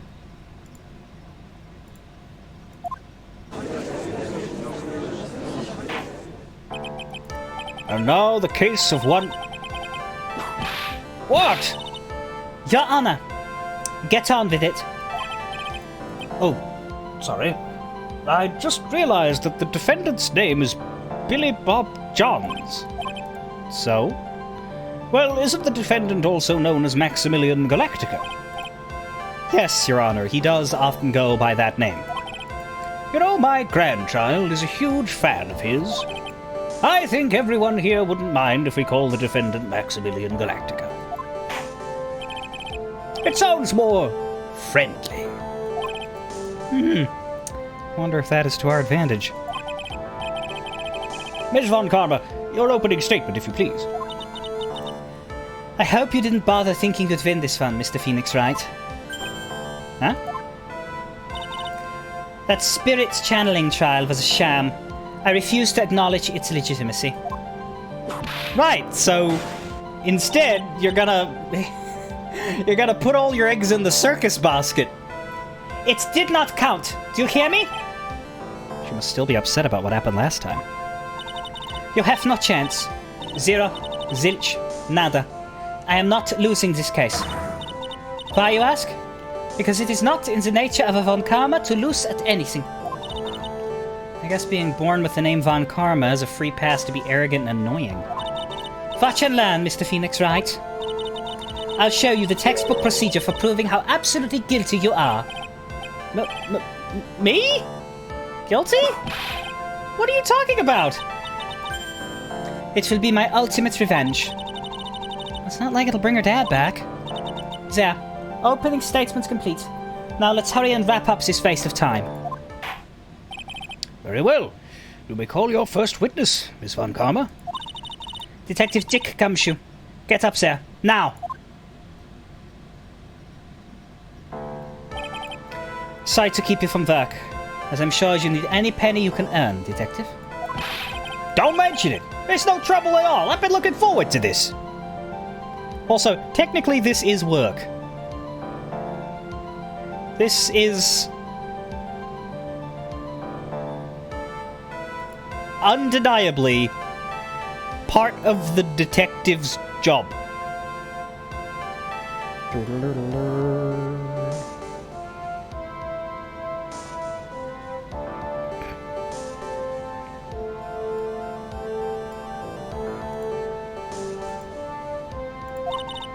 Very well. I would like you to begin by shedding light on the events in question. At your service, sir! All right, Detective. You may proceed with your testimony. Details of the events. The night of the crime, snow was falling until 9:40 p.m., making it extremely cold out. All of the circus performers were gathered in the big top to practice their routines. The practice session broke up around 10 p.m. The murder itself took place in the plaza in front of the lodging house at 10:15.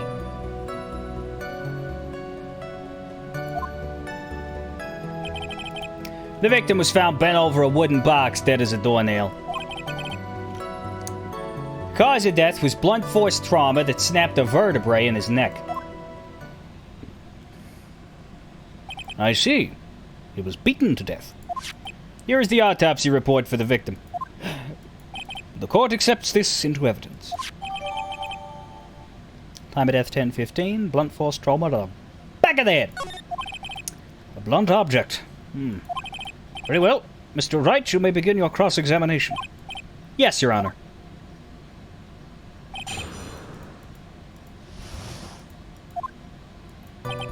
The night of the crime, snow was falling until 9:40 p.m., making it extremely cold out.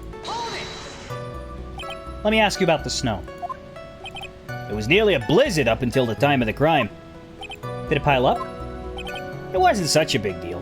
Maybe about 1.5 inches was on the ground. The snow froze in place and stayed on the ground until the next day. The snow. Let me see. There's got to be more to this. Huh? What's the matter, Nick? I need to take a look at the court record. Mr. Gumshoe, what were the members of the circus doing on the night of the crime? All of the circus performers were gathered in the big top to practice their routines. When you say all of the circus performers, who do you mean? Everyone but the dancers and the staff were there. Regina the animal tamer, Mo the clown, Ben the ventriloquist, and of course the defendant, Maximilian Galactica, and his victim, the ringmaster. Oh, I almost forgot. Regent the tiger was there as well. Out of curiosity, what about the circus monkey? When I was investigating yesterday, he happened to snatch my wristwatch. Detective, you are welcome to file a police report after these proceedings. The practice session broke up around 10 p.m. Why would he file a police report? Who's going to look after it, himself? After the practice was over, where did everyone head off to? Regina was playing with Regent, while Mo went back to his room, tired from work. But Ben the ventriloquist went to the front gate, absorbed in his own world. The ringmaster and Max went off to the ringmaster's room to talk privately. Talk privately, huh? That's awfully suspicious. You wouldn't happen to know what they were talking about, would you? It seems they were negotiating Max's salary. Actually, Max was asking for Regina's hand in marriage. The murder itself took place in the plaza in front of the lodging house at 10:15.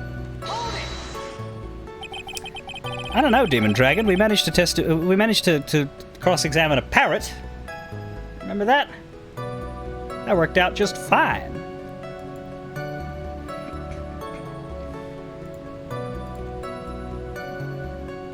I'd like you to be a bit more specific about the events at 10:15.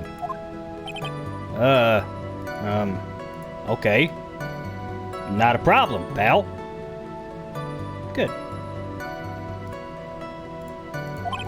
We got a witness. Ow! This is totally meaningless. Time to move on. All right. We'll just have to revisit that testimony later. Detective Gumshoe, would you mind telling us how the victim met his end? The victim was found bent over a wooden box, dead as a doornail. A wooden box? Do we have that map, by the way? Did we get the map? Yeah, okay.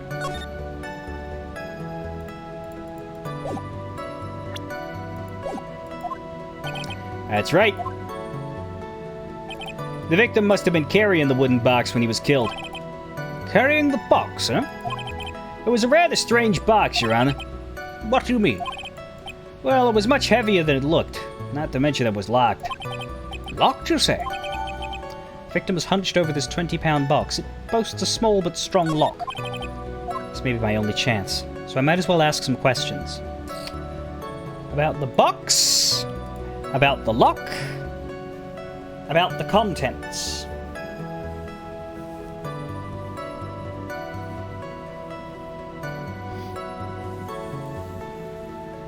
Any of those could be important.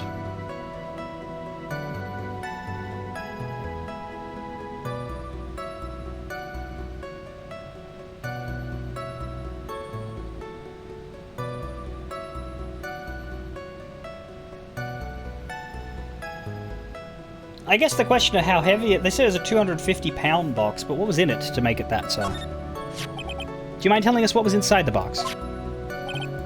Well, when we found the box, it was locked tighter than Fort Knox, so we took it back to the station and cracked it open.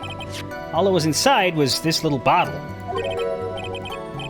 Okay, so the box was the weight then, not what was in it. Bottle? What is that, Detective? Exactly what it looks like, Your Honor. It's a condiment bottle. What's inside the bottle? It's filled with pepper. Pepper? Why in the world was it locked in that big box? There was only one little bottle in that huge box? I wonder if that has some sort of special meaning. The cause of death was blunt force trauma that snapped a vertebrae in his neck.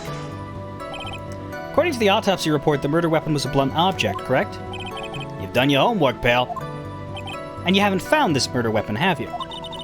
The police are searching for it as we speak. My theory is that it is something the perpetrator ran off with. You would think so, especially since you didn't find it on the scene. No, I bet he made it disappear with magic. Well, I think we have a good feel for the details of the event now. Guess that's all we're gonna get out of Gumshoe in this case. You mean all we're gonna get out of him is that little bottle of pepper? Now that we have wrapped up with the detective, I'd like to call my next witness. Hey? I'm not even off the stand yet. Obviously. But that's due to you being slow and unable to take a hint. I don't know. Wrapped up has such a mean sound to it. I'm a sensitive guy. Yeah. We know.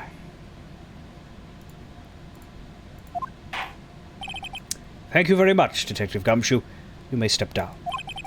Miss Von Karma, call your next witness. I would like to call Mr. Benjamin Woodman to the stand. She must be talking about Ben, the ventriloquist. I wonder if Trillo will show up on the stand as well. Oh, God, I hope not. Yep, there he is. Please state your name and occupation for the record. My full name is Trillo Quist. I am employed as an operatic tenor. Excuse me? The witness called to the stand was one Mr. Benjamin Woodman, ventriloquist. That robe must be cutting off your circulation. I said that I was a singer. Maybe you don't believe me. Fine, I'll grace you with a song. Me. The world of the law, exciting and daring, guilt or innocence, decided by a judge dressed up like a woman. Well, what do you think? It had a good rhythm. It's just the lyrics. They leave something to be desired, so to speak. Trillo, you know better than to insult a judge. Shut up! Just look at your nose. You would think you'd have the sense to fix it. It's so ugly I want to punch you in the face and the off chance swelling would help. You know that your nose is the reason you'll never be an A-list star. Celebrities must really enjoy saying everything that flashes into their minds. What's going on here? Order! I demand to know who the witness is. Don't worry about me, sir. I'll let Trillo handle this. I'm not worried about... Now! You won't get anywhere trying to figure out this witness. Now, let's proceed. What you witnessed. Once practice was over, I left the tent with the stooge. Clown. Once we got to the lodging house, I ditched him and went back to the plaza's entrance. That's when I saw Max, heading towards the scene of the crime. He was the only one heading that way. How could that punk not be the killer? Then the police showed up and took Magic Boy away. You saw Maximilian Galactica heading towards the scene. You're sure of that? Without a doubt. He had on his silk hat, cloak, and the dumb white roses on his chest. How can you mistake someone with that crazy getup and get his nose stuck up so high? That's enough. I think we get the picture. Just one thing. You said you ditched the clown. That's right, dress boy. Well, since you weren't with him, wouldn't that mean the clown committed the crime? Huh. He's got a point. What a shame. It was a nice theory, but the clown can't be the culprit. Why is that? Here is absolute proof. A silk hat? This was found at the scene of the crime. It belongs to the defendant. Ah. Without question, he was wearing his signature hat during practice. If the clown was the murderer, there would be no reason for this hat to be at the scene. Well done, Miss Von Karma. Your prosecutorial skills are unrivaled. Well done. Thank you for stating the obvious. Mr. Phoenix Wright, what do you have to say? Okay. I guess she's the boss again today. Yes, because it's completely impossible to steal a hat.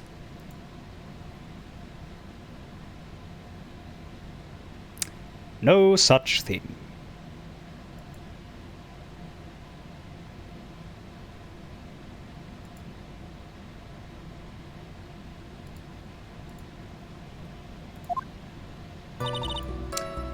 Once practice was over, I left the tent with the stooge. Clown. The clown. You talking about Mo? Of course I'm talking about that old fart. He's so pathetic I can't stand him. Just a little bit of exercise and his makeup is running all over the place. Once practice was over, he was 9/10 of the way to keeling over for good. Poor guy. We didn't have any choice, so Ben took him back to his room. When it comes to being a first place loser, that guy's ahead of the pack. Then what happened? Once we got to the lodging house, I ditched him and went back to the plaza's entrance. Why the plaza's entrance? To do some thinking, of course. It was awfully cold out that night, especially with all the snow around. Wouldn't the thinking in your nice warm lodging house have been a better idea? Mr. Phoenix Wright, I think you should leave the thinking to the witness. But I'm a good thinker. Thunker. As my teachers always said I was. That's when I saw Max, heading towards the scene of the crime. Are you sure it was really Max Galactica? Of course I'm sure. How could you mistake someone wearing such a snobby three-piece getup? Snobby three-piece getup? Get the wax out of your ears, lawyers nowadays. You're like talking to a brick wall. Max's three-piece getup. Jeez, could you be any more dense? All together now. Silk hat. Cloak. White roses. Thank you. Nick, I think you should put a little bit more effort into preparing your questions. Maya, I think you should put a little bit more effort into shutting the fuck up! Welcome, bird.exe. Yeah, I'd rather be cross-examining a bird right now, I can tell you that. He was the only one heading this way. How could that punk not be the killer? You saw Max and only Max, right, Trillo? That's right, and that makes him the killer. There was only one person headed that way that night. That makes quite a bit of sense, and makes Max one suspicious character. There's more to this story than meets the eye. Is there something amiss in this? Well, yes, because in order for a murder to happen, two people need to be present. A murderer and a murdered. So, did you not see the victim? That's a bit strange, don't you think? That's strange. But you only saw Max. Doesn't it seem like you should have seen someone else as well? What? Where are you going with this, Mr. Wright? Who else do you suppose the witness could have seen? Mr. Weird Mustache.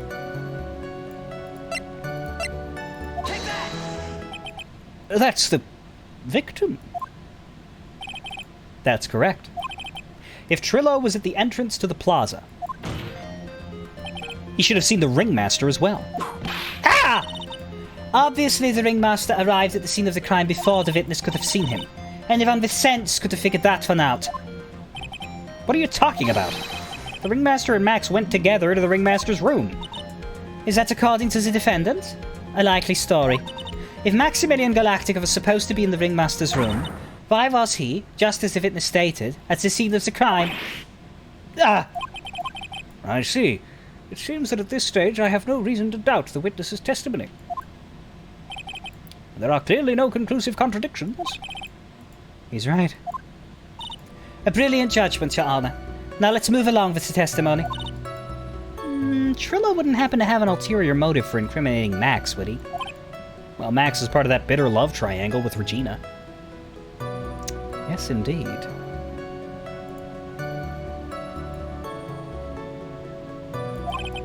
Which is probably why Max conked him over the head. Nick, wasn't Ben the one who got knocked over the head? Yeah, I think so. I don't know anymore. Ugh. I don't know anymore. Once practice was over, I left the tent with the stooge. I mean, clown. I'm pretty sure we haven't pressed this. Then the police showed up and took Magic Boy away. Around what time did the police arrive at the scene? I suppose that would have been around, Hey, what time was it? Huh? I think it was around, I'd say a bit after 10:30, I think. Practice ended at 10 p.m., so you hung around the lodging house the entire time? I guess that sounds about right. Wasn't it awfully cold? I can't believe you just stand outside in that weather. Well, the truth is, Will you shut up, you big-nosed dope? Why are you telling him anything extra? Why can't you believe that we just stand outside in that weather? Well, maybe you were waiting for someone?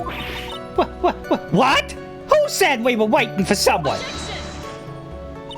Mr. Phoenix Wright, we can all do without your oft-handed theories. But this witness, he's cracking under the pressure already. I'm onto something. Mr. Wright, who do you suppose the witness was waiting for out in the cold that night?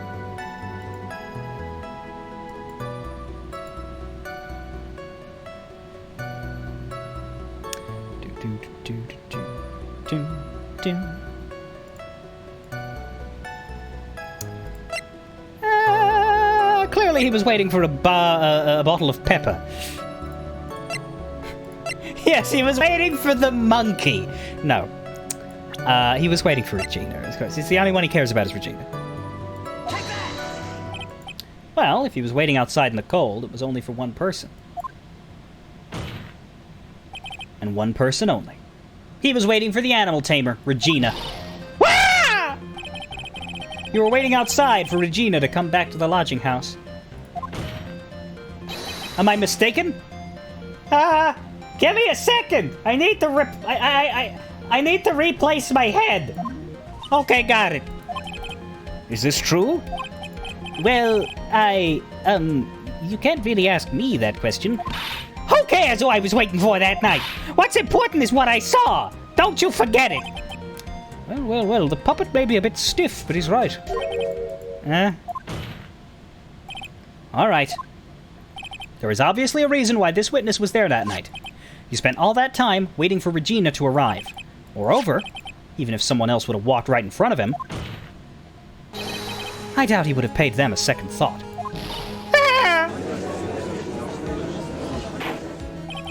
That makes perfect sense. What did you just say? The witness saw the defendant at the scene of the crime. However, he did not see the victim on the way to his eventual demise. If you accept that, then you must accept that there is a high likelihood that... He could have missed some. Ow!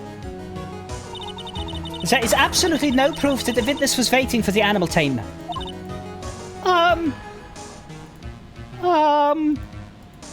Well, I guess you got me. All right. I'll spin the beads for real this time. It's true. I was waiting for Regina. Pain! Don't volunteer things! Mr. Quest, tell us the truth this time. And I mean the whole truth. Were you or were you not waiting for Regina at the entrance to the lodging house? I was waiting to propose to her. You were what? Waiting to propose? What's the matter? You think that humans have a monopoly on marriage? The matter of puppet marriage is not under review in this case. Ain't you guys ever seen an episode of Boston Legal? You're the judge? I mean, look at your horrible outfit. More pain. Thanks to your bumbling, my perfect plan is not so perfect anymore. Now we have to waste time getting to the bottom of some silly proposal by a puppet. About the proposal. Don't be so surprised that I was gonna propose to Regina. I even had something to give her. I kept it in my pocket, waiting for the chance to propose and give it to her. Of course, I also had it in my pocket that night. It was a present for her. In the end, I wasn't able to give it to her, so I've still got it in my pocket. You were going to propose. You. A puppet. Don't be so obtuse! Just because I'm a puppet doesn't mean I can't love. I guess you're right. Well, just because I'm old doesn't mean I couldn't propose to her too.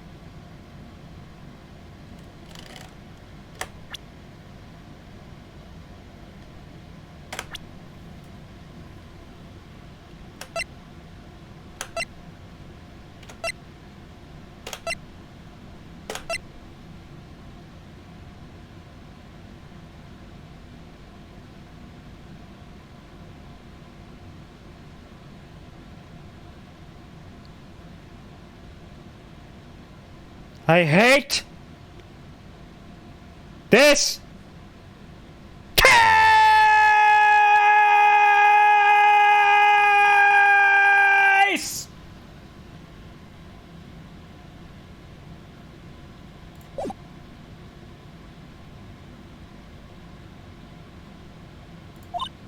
Exactly! His honor is looking a little less than honorable right now. Okay, Mr. Wright, please continue with your cross-examination. What was with that sigh at the end? About the proposal. Don't be so surprised that I was gonna propose to Regina. By proposal, you mean proposing marriage, correct? To Regina, a 16-year-old. Of course that's what I meant! What kind of stupid question is that? I wasn't gonna propose that we become some sort of outlaw biker gang together. Right, Ben? Yeah. Got it! That's the truth! I even had something to give her. What was it exactly that you planned on giving her? You know exactly what I was gonna give her, numbskull! The only thing I could find that could match Regina's beauty. Answer his question. What was it? You're gonna die when you hear this. It's an engagement ring. Engagement ring? Wow, those two nearly fell out of their chairs. Mr. Phoenix Wright's joke has gone too far. Time for this to end right here. Ziska's whip looks like it's about to lash out at almost anything. One hit from that thing will probably shut someone up for a long time. Pain equals bad. Push on anyway. It may be something of a joke, but this is a historic moment. The first time that a puppet— Ow! I advise you to cut this argument short. I'm going to have to agree with the defense here. Will the witness please revise their testimony? Specifically about the engagement ring, I'd like to stick to facts, not Scientology. Sociology. You sure do enjoy sweating the details, especially for a man in a black bathrobe. I planned on giving an engagement ring to Regina. An engagement ring. Uh-huh. It's actually a diamond-shaped stone cut from glass. Even more brilliant than the real thing. I think Regina's gonna love it.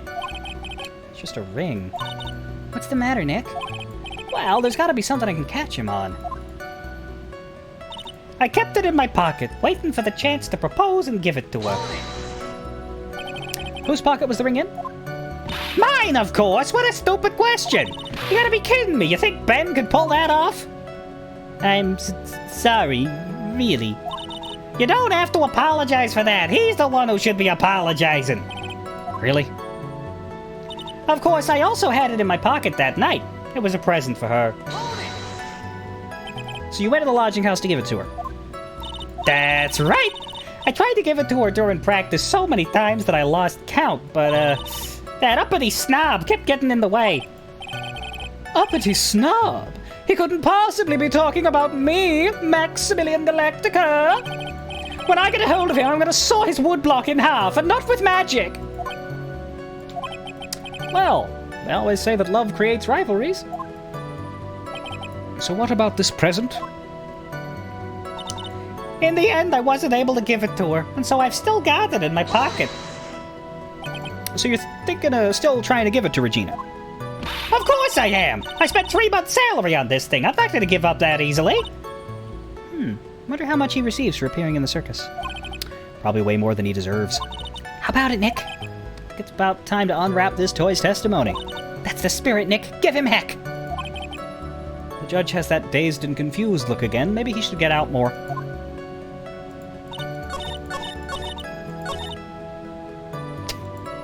I almost read that give him heck as give him head. Really glad I caught myself.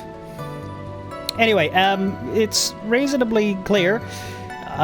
For some weird reason, he's focusing on still having the ring in his pocket. He doesn't. The ring has been taken from him by the monkey. He doesn't know that, so we're going to call it a lie, even though it's just a detail thing. But still. Trillo, do you mind if I show you something? Oh, also, yeah, this does prove that it's a cheap-ass ring. Yes, Swede, money is definitely the key to the case. Trillo, do you mind if I show you something? What is it? What are you talking about? Uh-oh. Looks like they're going to double-team me now. Do you recognize this ring? Ah! That's mine! Give it back! Thief! Thief! Didn't you just testify about this very object? I believe you said. In the end, I wasn't able to give it to her, so I've still got it in my pocket. Why then do I have it right here? Ah!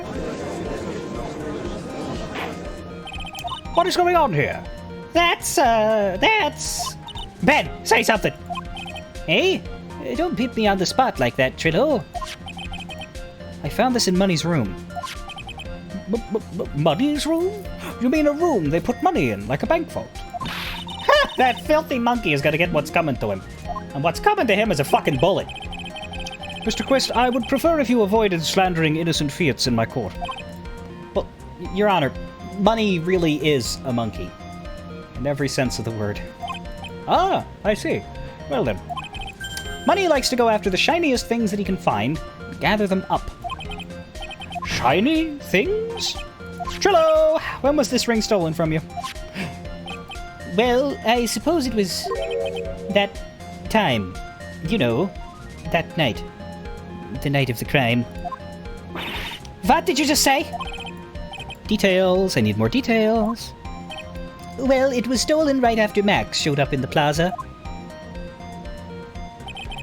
Right about when you saw the defendant walk past, correct? Well, I guess you might, be able to say that. The ring might have, well, it could have been, taken around that time.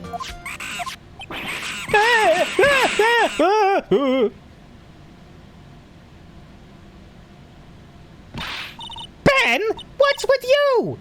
Ah, whatever. It has nothing to do with anything, especially not who committed the murder. It's not for you to decide what has to do with what. Now, Trillo, back to the topic at hand. I haven't admitted a thing. Not Mr. Trillo Quist. What did you do when the ring was taken, Trillo? You know exactly what I did. I chased after that ring-snatching monkey money. But you weren't able to catch up with him, were you?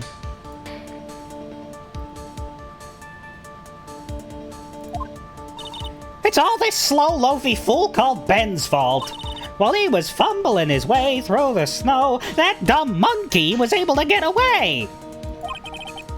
That is indeed an incredible shame. Well, this does indeed prove one very important point. Prove an important point? What point could that possibly be? Ben doesn't exercise enough. Yeah. If you can't keep pace with the monkey, you need to work out more. That's it. That's the key. Exactly. Ben's testimony has a flaw. There is a huge contradiction in this witness's testimony. Contradiction? The witness just testified to the following effect. Up until the police arrived, he did not move from the entrance to the plaza. However, the witness just stated that he chased away Money the Monkey. When the witness was off chasing Money, there was no one watching the plaza. What is the meaning of all this, Mr. Phoenix Wright?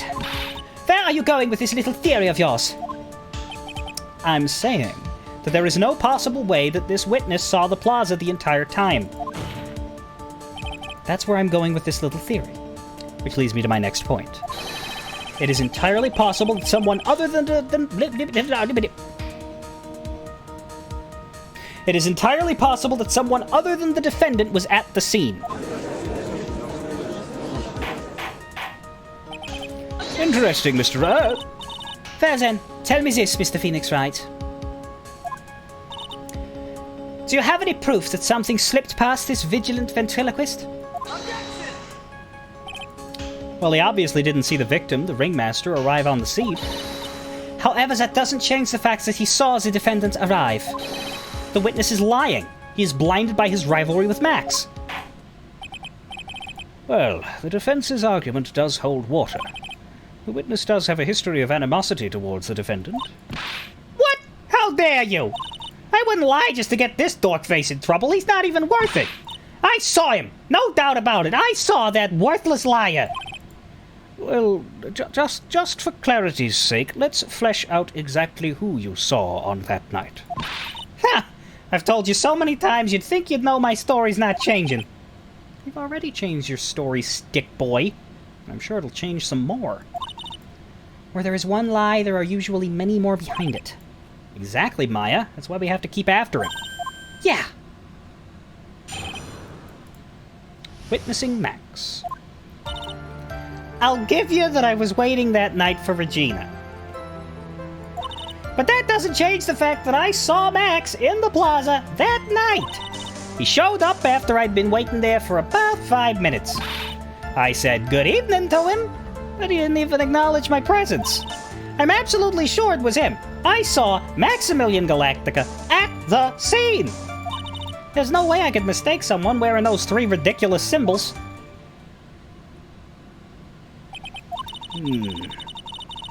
So that means that Money didn't show up until after you saw Max. That's right. Money ran up less than a minute after I saw Max. Then Money snatched the ring and you went chasing after him. How long was it until you came back to where you were waiting? Well, let's see. I'd say about... I suppose 5 minutes, I think. So the victim could have arrived on the scene in that 5-minute stretch. Mr. Wright, please proceed with your cross-examination. Witnessing Max. I'll give you that I was waiting that night for Regina. So you were only concerned with waiting for Regina that night? That means you probably wouldn't have noticed if someone else showed up? You should think about how many eyes I actually have. I got 4, you know. 4. F-O-U-R. Counting Ben, of course. With that many eyes, do you really think something would have slipped by me? 4 eyes is an awful lot of attention directed at one area, I suppose. Yikes!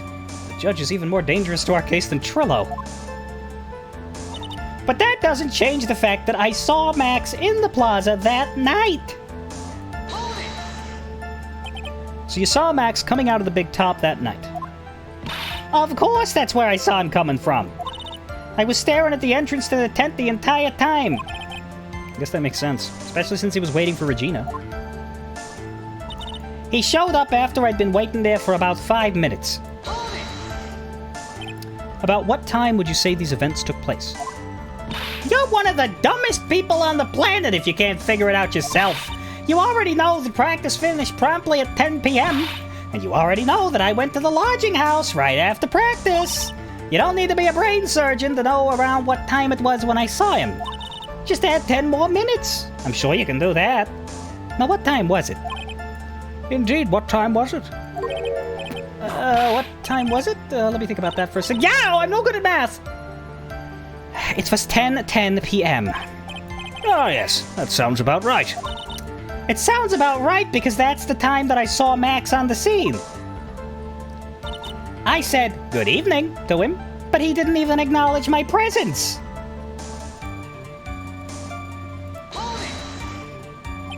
So you testified that you said good evening to Max that night. You must enjoy asking incredibly obvious questions. You say good morning in the morning and good afternoon during the day, right? And it's obvious that I'd say good night to someone at night. What, Ben? You got something to add? Let me guess. That's not it, Trillo. You say good evening at night. I'm sorry, Trillo. Mr. Quist, I would prefer if you kept your ventriloquist's act outside of the courtroom. Impossible! A performer lives and breathes his performance. You should know better. There's got to be something wrong with this bit of testimony.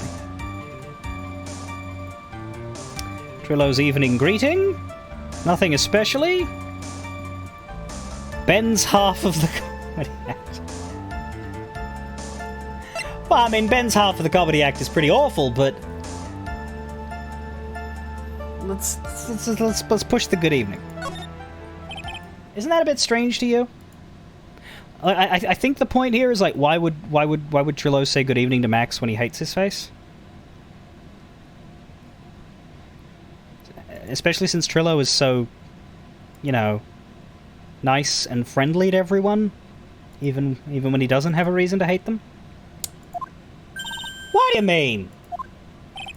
Well, if you hate Max so much, why would you bother being nice to him? Strikes me as somewhat strange.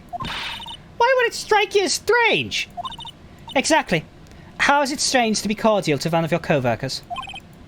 Well, if it was simply just being cordial to a co-worker, I'd understand. Ow! That hurt! Maybe you should think of having some proof before your lips start flapping next time. Proof is everything in this world. You should have learned that back in grade school. There's no reason that Trillo would ever say something nice to Max.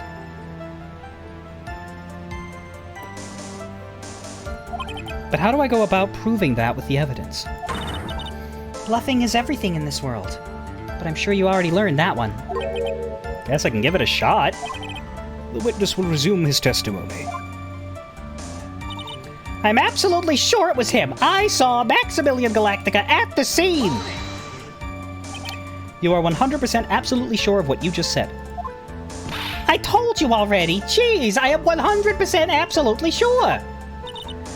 There's no way that he could be any more confident than that, right?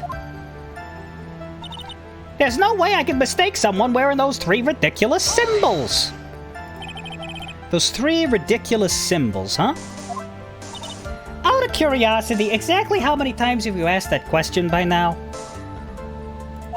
If you're gonna ask again, I'll answer with a chorus. Everyone together now. Silk hat. Cloak. White roses. Thank you very much. Maya, you didn't have to join in, did you? But it's fun shouting out with everyone else. There has to be a hole in the testimony somewhere. I agree, but do we have the proof to make something stick? All we can do is try, Nick. We gotta have something that will prove useful. Alright, Time to go to work.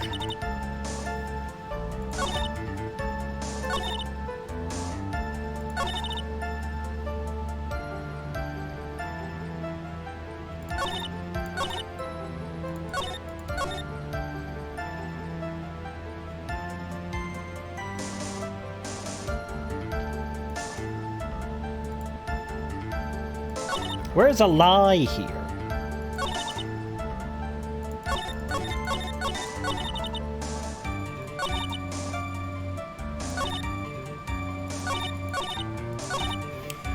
Like, I'm pretty sure the point that needs to be made at this stage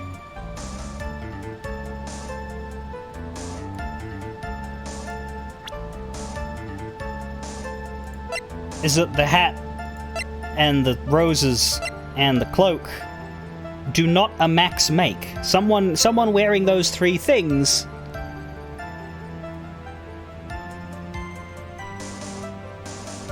could masquerade themselves as Max. They could masquerade.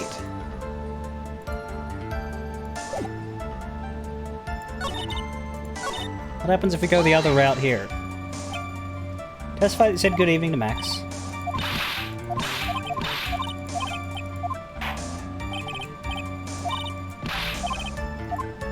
What if we say Ben?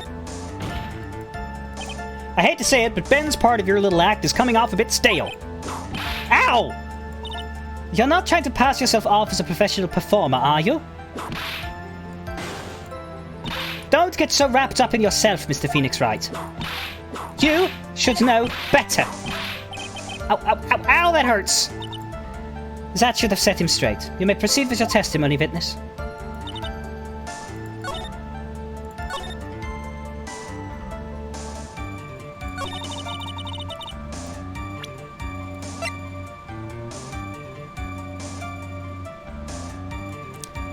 Like, the bottle could tangentially suggest... Like, let me do this one again.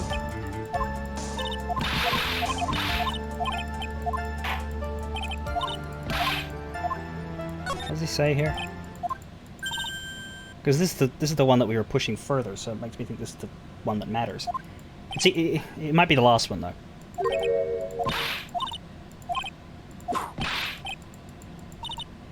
Yeah. Think of having some proof.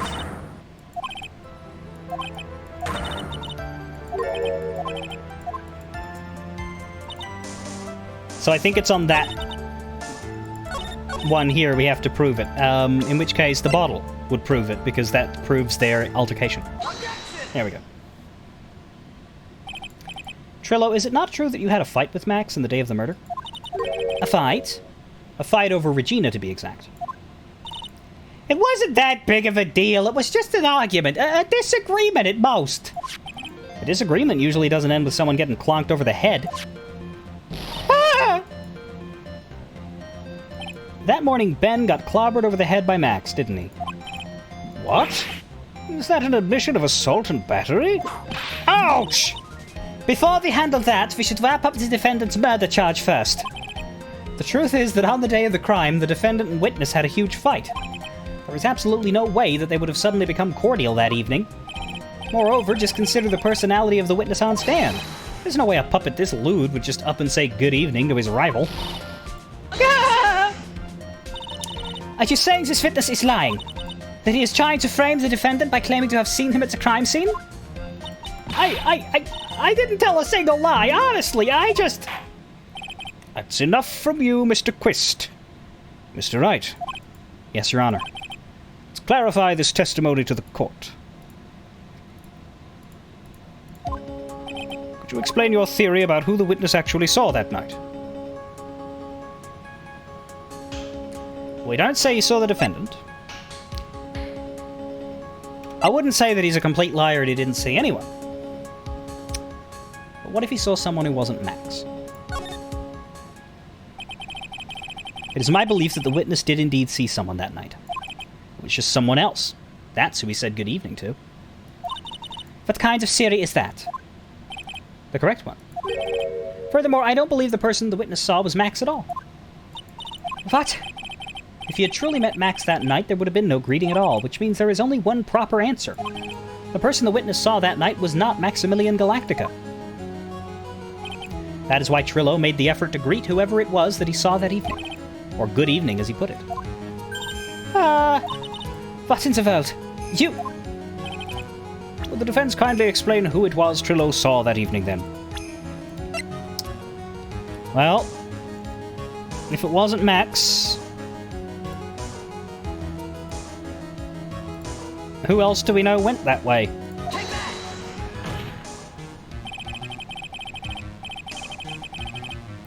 Fun fact, you could also just present Regina's profile instead of the bottle. Huh. Considering the ill temper of the witness, there is only one person he would greet. It must be Regina! It's Regina, right? She's so cute. No, Your Honor, it is not Regina. If it was Regina, Trillo would have given her the engagement ring as a present. Oh, yeah, I suppose you got a point there. It was Russell Berry, the victim himself, was it not? You're correct. It was indeed Russell Berry. The person you saw that evening was the victim, the ringmaster, Russell Berry. That's why you greeted him, Trillo. Isn't that correct? Go! Answer the question, Mr. Quist!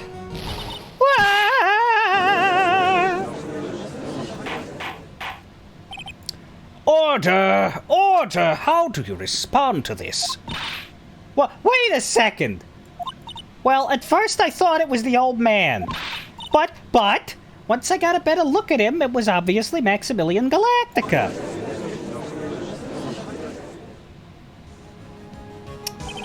I think it is high time that we clear the air about this question. Mr. Quist obviously witnessed a single person in the area of the plaza that evening. The problem is identifying exactly who that person was. Was it Maximilian Galactica, or was it the ringmaster, one Mr. Russell Berry? The prosecution argues that it was the defendant that the witness saw that night. The witness has clearly stated that he saw the defendant's 3 symbols. 3 symbols? Alright, this is getting old. Come on, man, you gotta remember them by now. Here we go again, everyone, all together now. Ow! Yes, we know, the silk hat, cloak, and white roses. A silk hat and a cloak, anyone could wear them, they'd even look good on me! What was that? Well, the witness has endlessly repeated that he saw Max's 3 symbols. However, how do we really know it was Maximilian Galactica? It could have been someone else, dressed up as him. Possibly even Russell Berry. What? Ms. Von Karma, do you have clear evidence that the person the witness saw was the defendant? Well, If that's the case, then it is impossible for me to make a judgment at this point. Yes! I think we finally won a point in this one. That is very unfortunate. Huh? You're just a little too excited for your own good, Mr. Phoenix Wright. What do you mean by that? You merely established one thing from this witness. You established that this witness saw one person in the plaza that night. I applaud you on your efforts, but... What? Who that person was can only be answered by the next witness. Huh? Your Honor, the prosecution will provide beyond a shadow of a doubt an answer to that question, and evidence that clearly establishes one thing. That there is no one other than Maximilian Galactica responsible for this crime. Very well. The court will take a 10-minute recess. During that time, I request the prosecution prepare their next witness. Court is now in recess.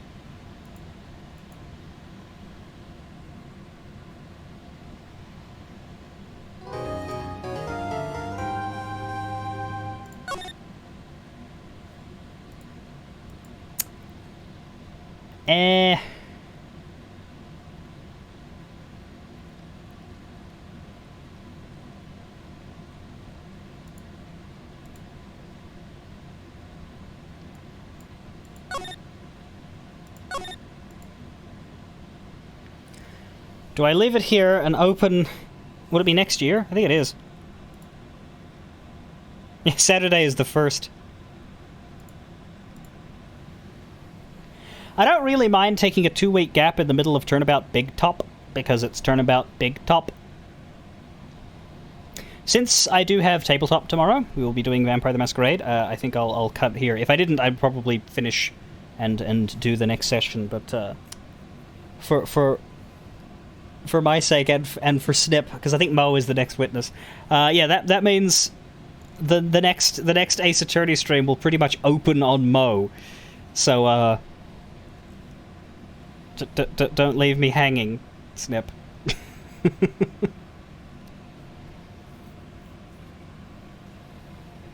What do you mean you missed it? You were here!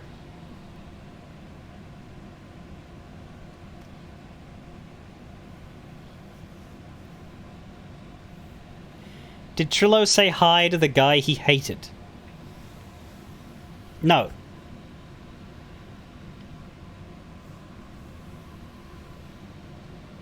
Your food arrived. Well, that's a decent enough reason.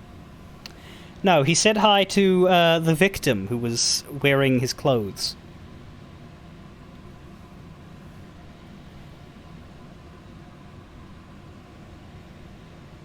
Pretty sure 5 hours of streaming is enough. But,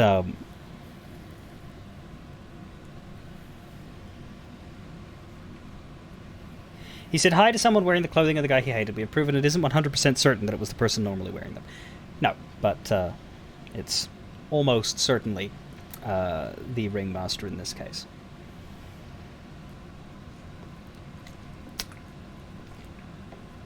Five hours of this is a lot of talking and a lot of voices. I will not be guilted for stopping. Oh wait, no, that doesn't quit. That just puts us here. Go away. Go away. Oh god, I have to force close it, don't I? There we go. Alright, yes. Next Saturday is Christmas. Technically I'm here, but I'm not going to stream because it feels like a waste. Because a bunch of people won't be here. Or at least they would in non-COVID times, but I assume that most people are going to be busy. Or tired. So, there will be more Phoenix Wright on, like, New Year. I feel like New Year's is fine to stream on, though. Purely because I don't know that anybody's going to a New Year's party in the time of plague. That does not seem like a thing that gets done. Well, Mew, considering how much of this you've missed, and how much of this you've not watched, did you know that every stream I've ever done of this game has been saved as a highlight so that it will never get deleted, and you could just go through a whole bunch of stuff? Probably next Sunday, South Robin. We'll probably do it on Boxing Day rather than on the 25th itself. Just because I might be tired on the 25th. But I haven't officially accepted it yet, but I'm probably going to do it because people seemed willing.